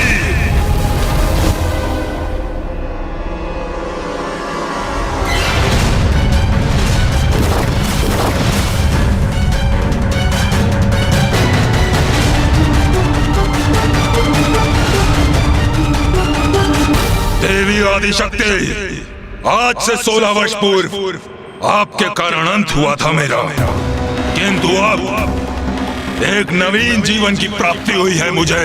अब मैं पहले से भी अधिक बलशाली हो चुका हूँ। प्रतीक्षा करो देवी, प्रतीक्षा करो। महाराज की अनुमति प्राप्त करते ही मैं तुम्हारा विनाश कर दूंगा।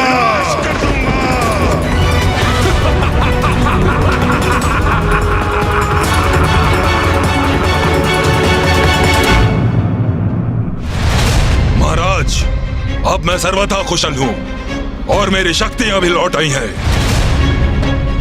आप मुझे जाने की अनुमति दें ताकि हम उन देवी शक्तियों को उचित शिक्षा का पाठ पढ़ा सकें। 16 वर्ष पूर्व भी तुमने यही कहा था अट्टासुर?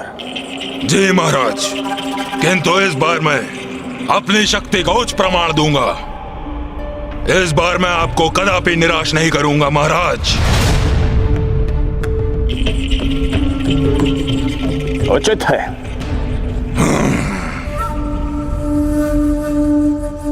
किंतु तुम अकेले नहीं जाओगे अट्टासुर।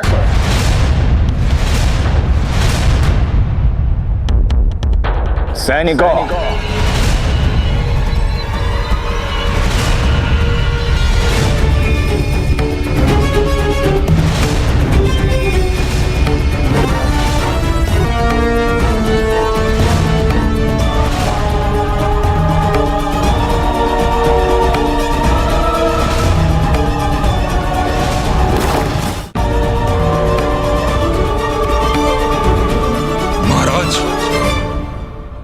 ये क्या है और कौन है इसके भीतर?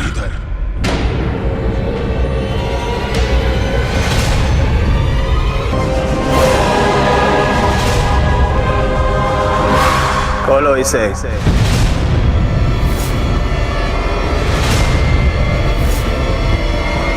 खोलो इस संदूक को।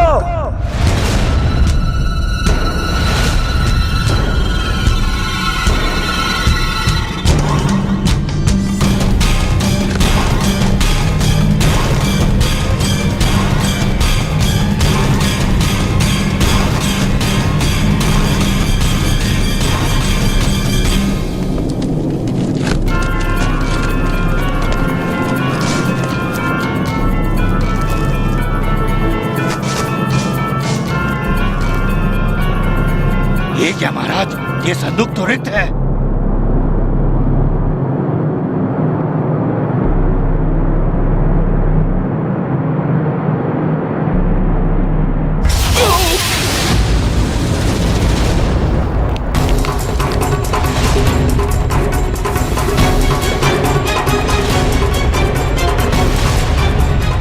ये कौन सी शक्ति थी इसके भीतर जिसने उस सैनिक को ही भीतर खींच लिया और उसे अपना आहार बना लिया?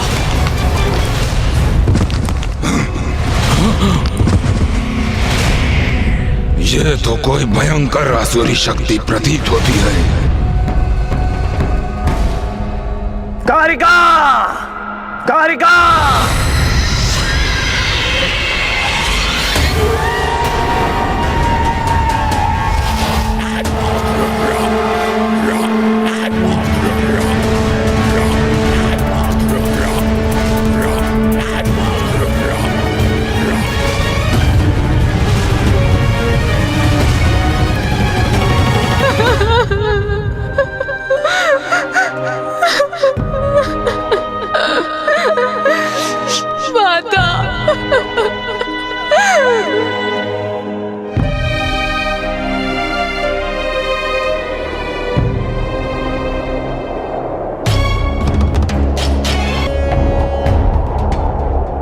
अकस्मात ये वायु प्रवाह कैसा?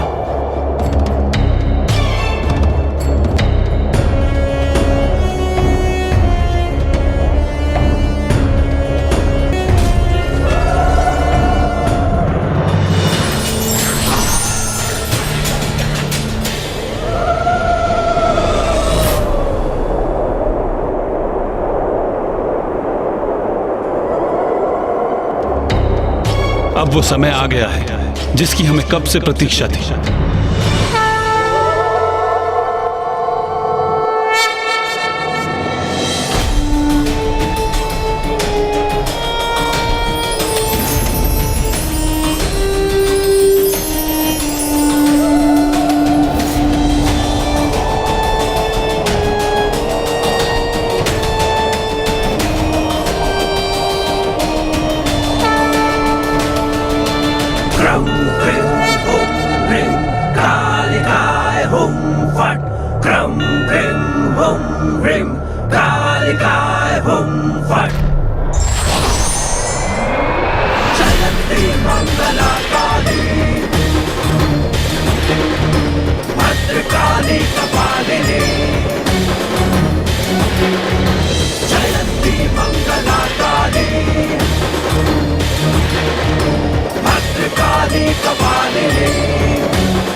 ये तो कोई भयंकर आसुरी शक्ति प्रतीत होती है।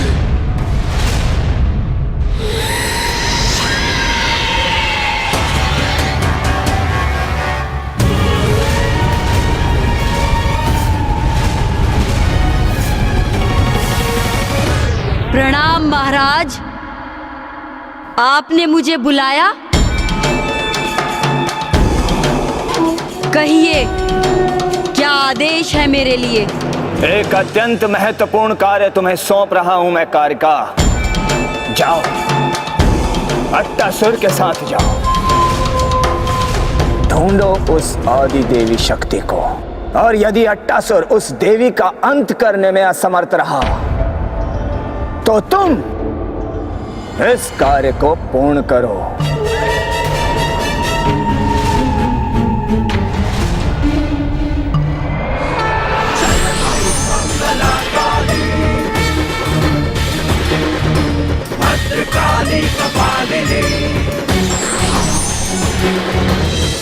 मुक्त बलशाली खप्पर वाली कपाली, महाकाली, महाकाली।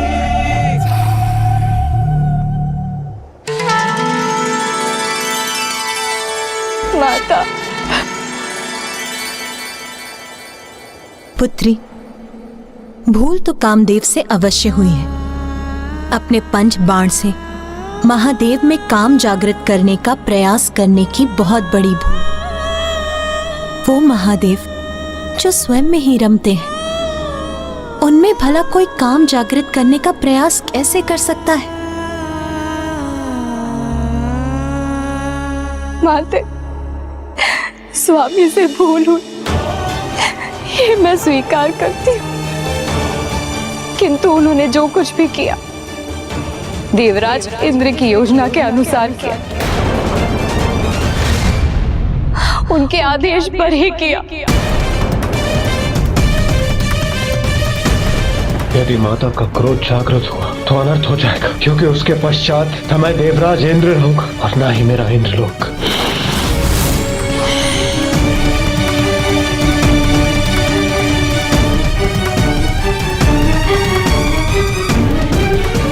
माता, मैंने अपने पति को खो दिया और सृष्टि ने कामदेव को। अब संसार का क्या होगा माता?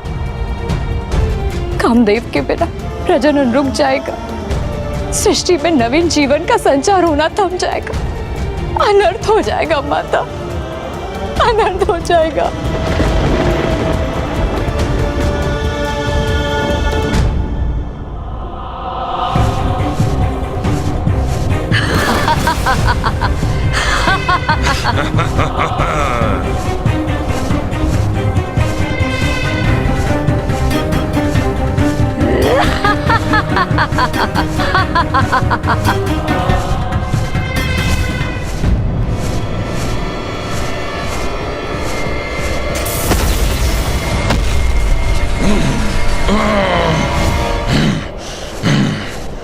क्या हुआ अट्टासुर?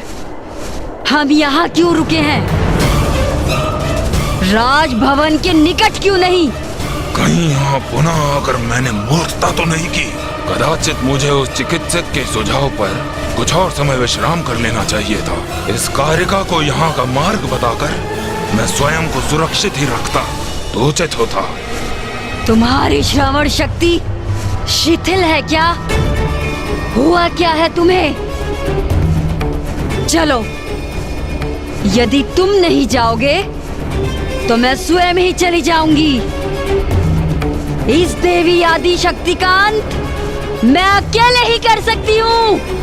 अच्छा, इतना ही विश्वास है स्वयं पर, तो जाओ ना, कौन रोक रहा है तुम्हें? मैं भी तो देखूं कि क्या कर सकती हो तुम। तो तुम मेरी प्रतीक्षा करो और देखो मैं क्या कर सकती हूँ। मुझे इससे उचित दूरी पर रहना होगा, जिससे इसका अंत होते देख सकूं।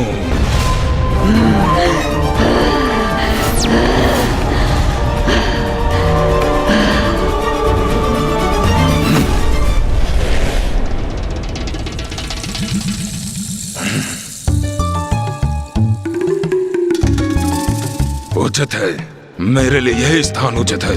यहाँ सुरक्षित रहूंगा मैं। यहीं से ही छुप छुप कर देखता हूँ।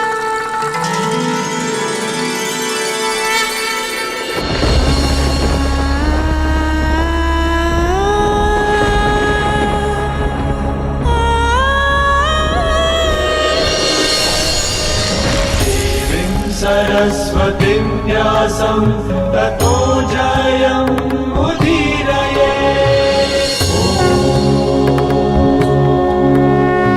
दुखी मत हो पुत्री, मैं महादेव के विरुद्ध तो नहीं जा सकती, इसीलिए मैं कामदेव को पूर्वत तो नहीं कर सकती, किंतु मैं तुम्हें ये वरदान देती कि कामदेव अदृश्य रूप में सृष्टि में सदा उपस्थित रहेंगे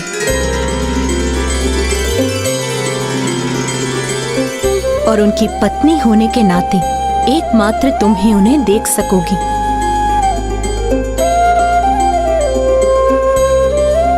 और द्वापर युग में नारायण के पूर्ण अवतार श्री कृष्ण के पुत्र प्रद्युमन के रूप में तुम्हें कामदेव का सदैव सानिध्य भी प्राप्त होगा।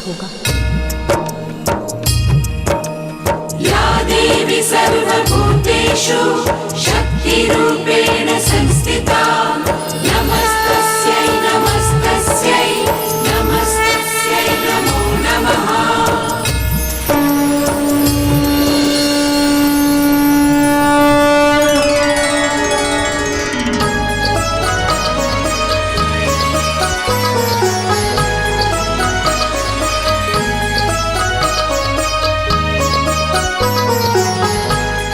प्रणाम माता।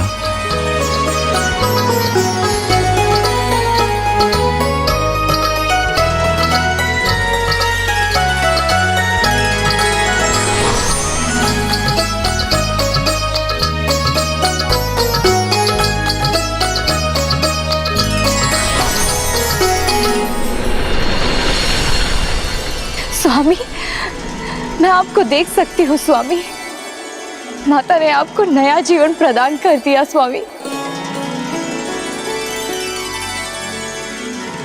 धन्यवाद माता।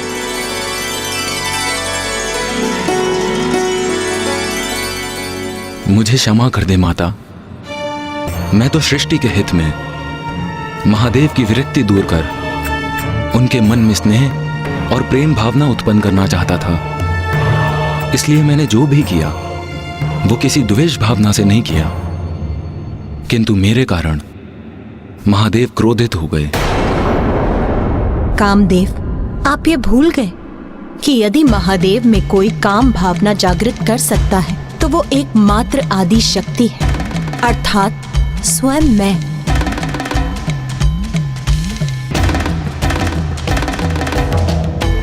देवी रति,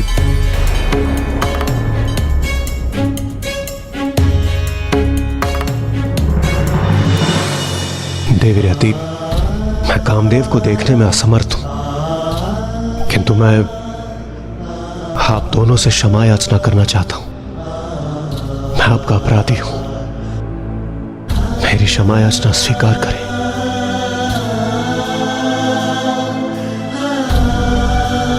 इंद्रदेव, माता आदिशक्ति के आशीर्वाद से मुझे स्वामी का साहित्य पुनः प्राप्त हो गया।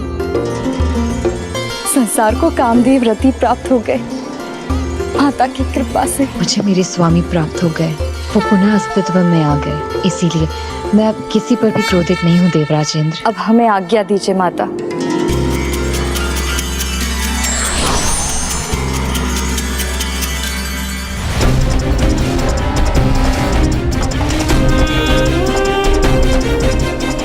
अंत करूंगी मैं देवी आदिशक्ति का। वो देवी तो वहां उपस्थित प्रतीत हो रही है। अच्छा ही हुआ, अब मुझे इसका अंत करने के लिए राजभवन में जाने की कोई आवश्यकता नहीं। मेरे हाथों इसकी मृत्यु ही से यहाँ खींच लाई है।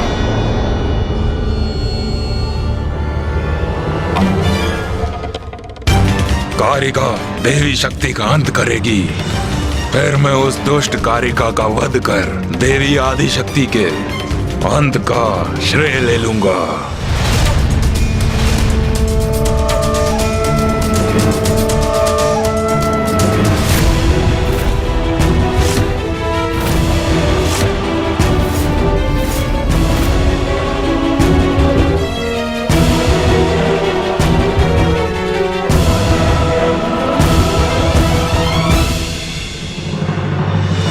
ये तो कोई असुरी स्त्री है जो आकाश में हमारे ऊपर मंडराकर ये छाया प्रकट कर रही है।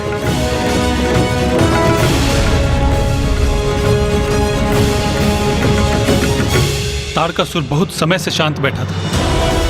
अब वो अपनी असुरी सेना को भेजकर देवी आदिशक्ति का अहित करना चाहता है।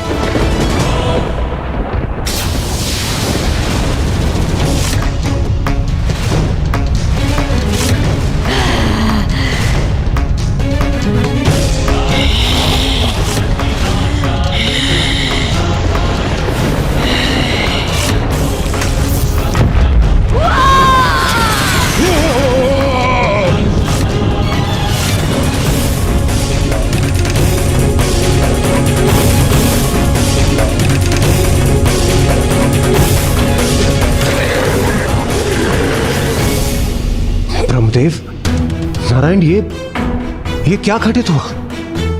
देवराजेंद्र, माता आदिशक्ति को इस असुरी शक्ति का आभास हो गया था और उन्होंने अपने एक हुंकार से समस्त असुरों को छिन्न भिन्न कर दिया। एकमात्र आदि शक्ति ही ऐसा करने में सक्षम है।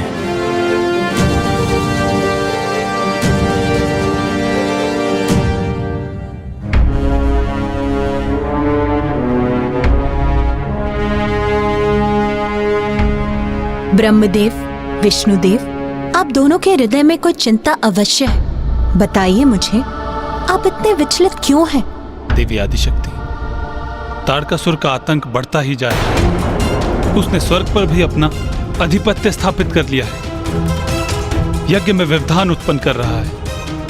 निर्दोषों को कष्ट देकर उन्हें व्यथित कर रहा है। तारकासुर का अंत आपके और महादेव के पुत्र के द्वारा ही संभव है।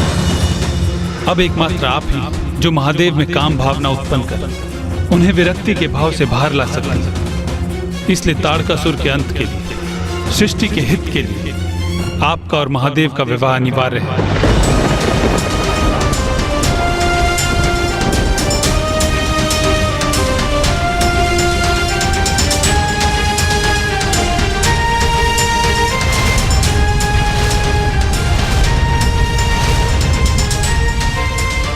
माता पार्वती भी विचलित क्यों प्रतीत हो रही है? देवी, मुझे क्षमा कीजिए देवी, मुझे बहुत विलंब हो रहा है। माताश्री और पिताश्री मेरी प्रतीक्षा कर रहे होंगे। मुझे राजभवन लौटना ही होगा।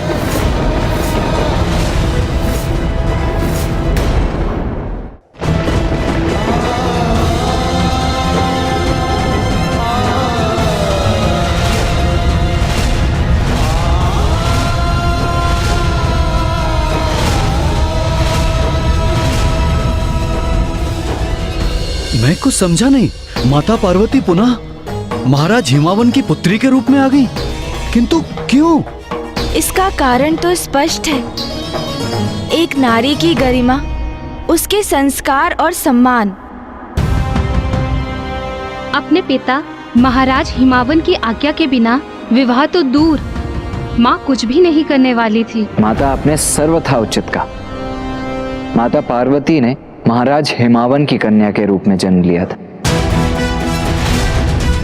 इसीलिए अब महादेव से उनका विवाह तो तभी संभव था जब स्वयं महादेव उनके पिता के पास उनके साथ अपने विवाह का प्रस्ताव लेकर पहुंचते। अर्थात जब तक महाराज हिमावन माता पार्वती का कन्यादान कर उन्हें महादेव को सौंप नहीं देते, वो महादेव को कैसे स्वीकार कर सकती थी? इसीलिए माता को स्वयं का वास्तविक परिचय ज्ञात होने के बाद भी महाराज हिमावन के राजभवन लौट गईं। इधर देवता पुनः चिंतित थे, क्योंकि इतनी बड़ी सफलता प्राप्त करने के उपरांत भी वो पुनः निरुपाय हो गए थे, और उधर तारकासुर को भी असफलता ही हाथ लगी। विश्वास है मुझे, इस बार कोई चूक संभव नहीं। अट्टासुर को ज्ञात है कि देवी आदि शक्ति कहाँ स्थित है, और उससे प्रतिशोध लेने के लिए तत्पर है वो। और उसके साथ मैंने उस असुरी कारिका को भी भेजा है। अब किसी भी क्षण उनमें से कोई उस आदि देवी शक्ति के अंत की शुभ सूचना लेकर अवश्य ही आता होगा। अवश्य।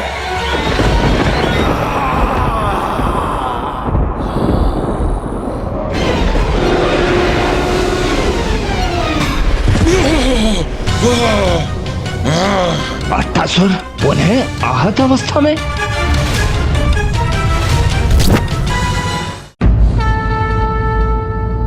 ब्रह्मदेव, नारायण, अब तक तो महादेव और माता पार्वती का एक दूसरे को ना देखना ही हमारे लिए सबसे बड़ी चिंता का विषय था। किंतु हमें आशा थी कि दर्शन प्राप्त कर वो एक दूसरे का सानिध्य प्राप्त कर लेंगे, किंतु यहाँ तो सब कुछ हमारी आशाओं के विपरीत हो रहा है। एक और महादेव माता पार्वती को देखते ही कहीं और प्रस्थान कर गए, और माता भी पुनः अपने पिता के घर लौट गई। देवराज, मुझे ज्ञात है आप सभी महादेव और देवी पार्वती की विवाह की प्रतीक्षा बड़ी अधीरता से कर रहे हैं, किंतु आप ये क्यों भूल रहे हैं कि विवाह संबंध स्थापित होना इतना सरल नहीं। विवाह होना इतना सरल नहीं अर्थात? वायुदेव, विवाह संबंध विधि विधान और इस संबंध की मर्यादा हम स्त्रियां ही भली भांति समझ सकती हैं, क्योंकि महादेव और देवी पार्वती की दृष्टि एक दूसरे पर गई अवश्य, किंतु इसका अर्थ ये नहीं कि वो तभी गंधर्व विवाह संपन्न कर लेते। अर्थात माता? विवाह संबंध स्थापित करने हेतु मर्यादा अनुसार सर्वप्रथम वर पक्ष की ओर से कन्या के लिए विवाह का प्रस्ताव आना अनिवार्य होता है। अर्थात देवी पार्वती से विवाह करने हेतु महादेव को अपनी ओर से विवाह का प्रस्ताव देवी पार्वती के पिता महाराज हिमावन तक भिजवाना होगा। किंतु माता, जिस प्रकार क्रोधावेश में महादेव यहाँ से प्रस्थान किए, उससे तो यही प्रतीत होता है कि विवाह में उनकी तनिक भी रुचि नहीं। तो फिर वो विवाह का प्रस्ताव क्यों भेजेंगे? देवी लक्ष्मी, प्रतीत होता है कि हम देवियों को ही देवताओं को सब समझाना होगा। हाँ देवी सरस्वती, इतने दिग्गज, ज्ञानी और शक्तिशाली देवता होकर भी विवाह अर्थात गृहस्थ जीवन के आरंभ की अधूरी ही समझ है इन्हें। देवगण, आप सभी ये क्यों भूल रहे हैं कि महादेव देवी सती को खोने की प्रचंड पीड़ा को सहन करने के उपरांत सभी सांसारिक क्रियाकलापों से विरक्त हो गए हैं, किंतु अब क्षण भर के लिए ही सही महादेव को देवी पार्वती की एक झलक अवश्य प्राप्त हुई थी। तो महादेव के मन में भी देवी पार्वती के लिए प्रबल आकर्षण अवश्य उत्पन्न हुआ होगा। हमें महादेव के मन को टटोलकर बड़ी ही सावधानी और संवेदनशीलता से उन्हें समझाना होगा, अन्यथा उनका कोप जागृत हो सकता है।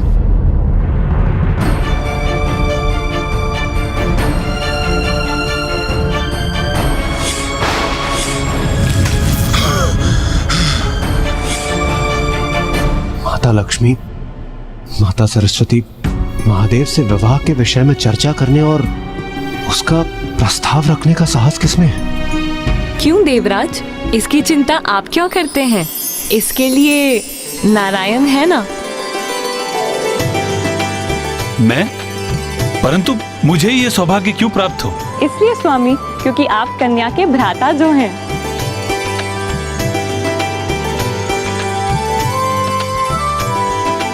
उचित है, मुझे ये सौभाग्य स्वीकार है।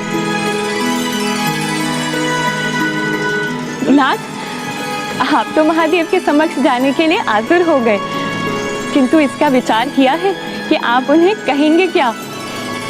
इस पर भी तनिक विमर्श कर लीजिए। उचित है प्रिय।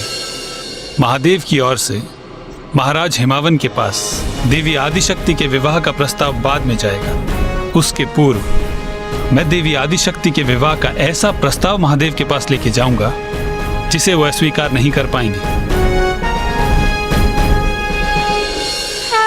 तो क्या नारायण महादेव के पास ये विवाह प्रस्ताव लेकर पहुंचे? हाँ माँ, और नारायण तो नारायण, और अब तो वो अपनी बहन के विवाह का प्रस्ताव लेकर महादेव के निकट पहुंचे थे। तो महादेव ने श्री हरि नारायण का प्रस्ताव स्वीकार कर लिया? महादेव, मेरी बहन पार्वती, हम उसके विवाह का प्रस्ताव लेके आपके पास आए। नहीं, ये मुझे स्वीकार नहीं, ये मुझे स्वीकार नहीं, ये मुझे स्वीकार नहीं। किंतु महादेव ने प्रस्ताव को अस्वीकार क्यों कर दिया? माता को स्वयं के ब्रह्मचारिणी रूप के सत्य को भी अभी सिद्ध करना शेष था।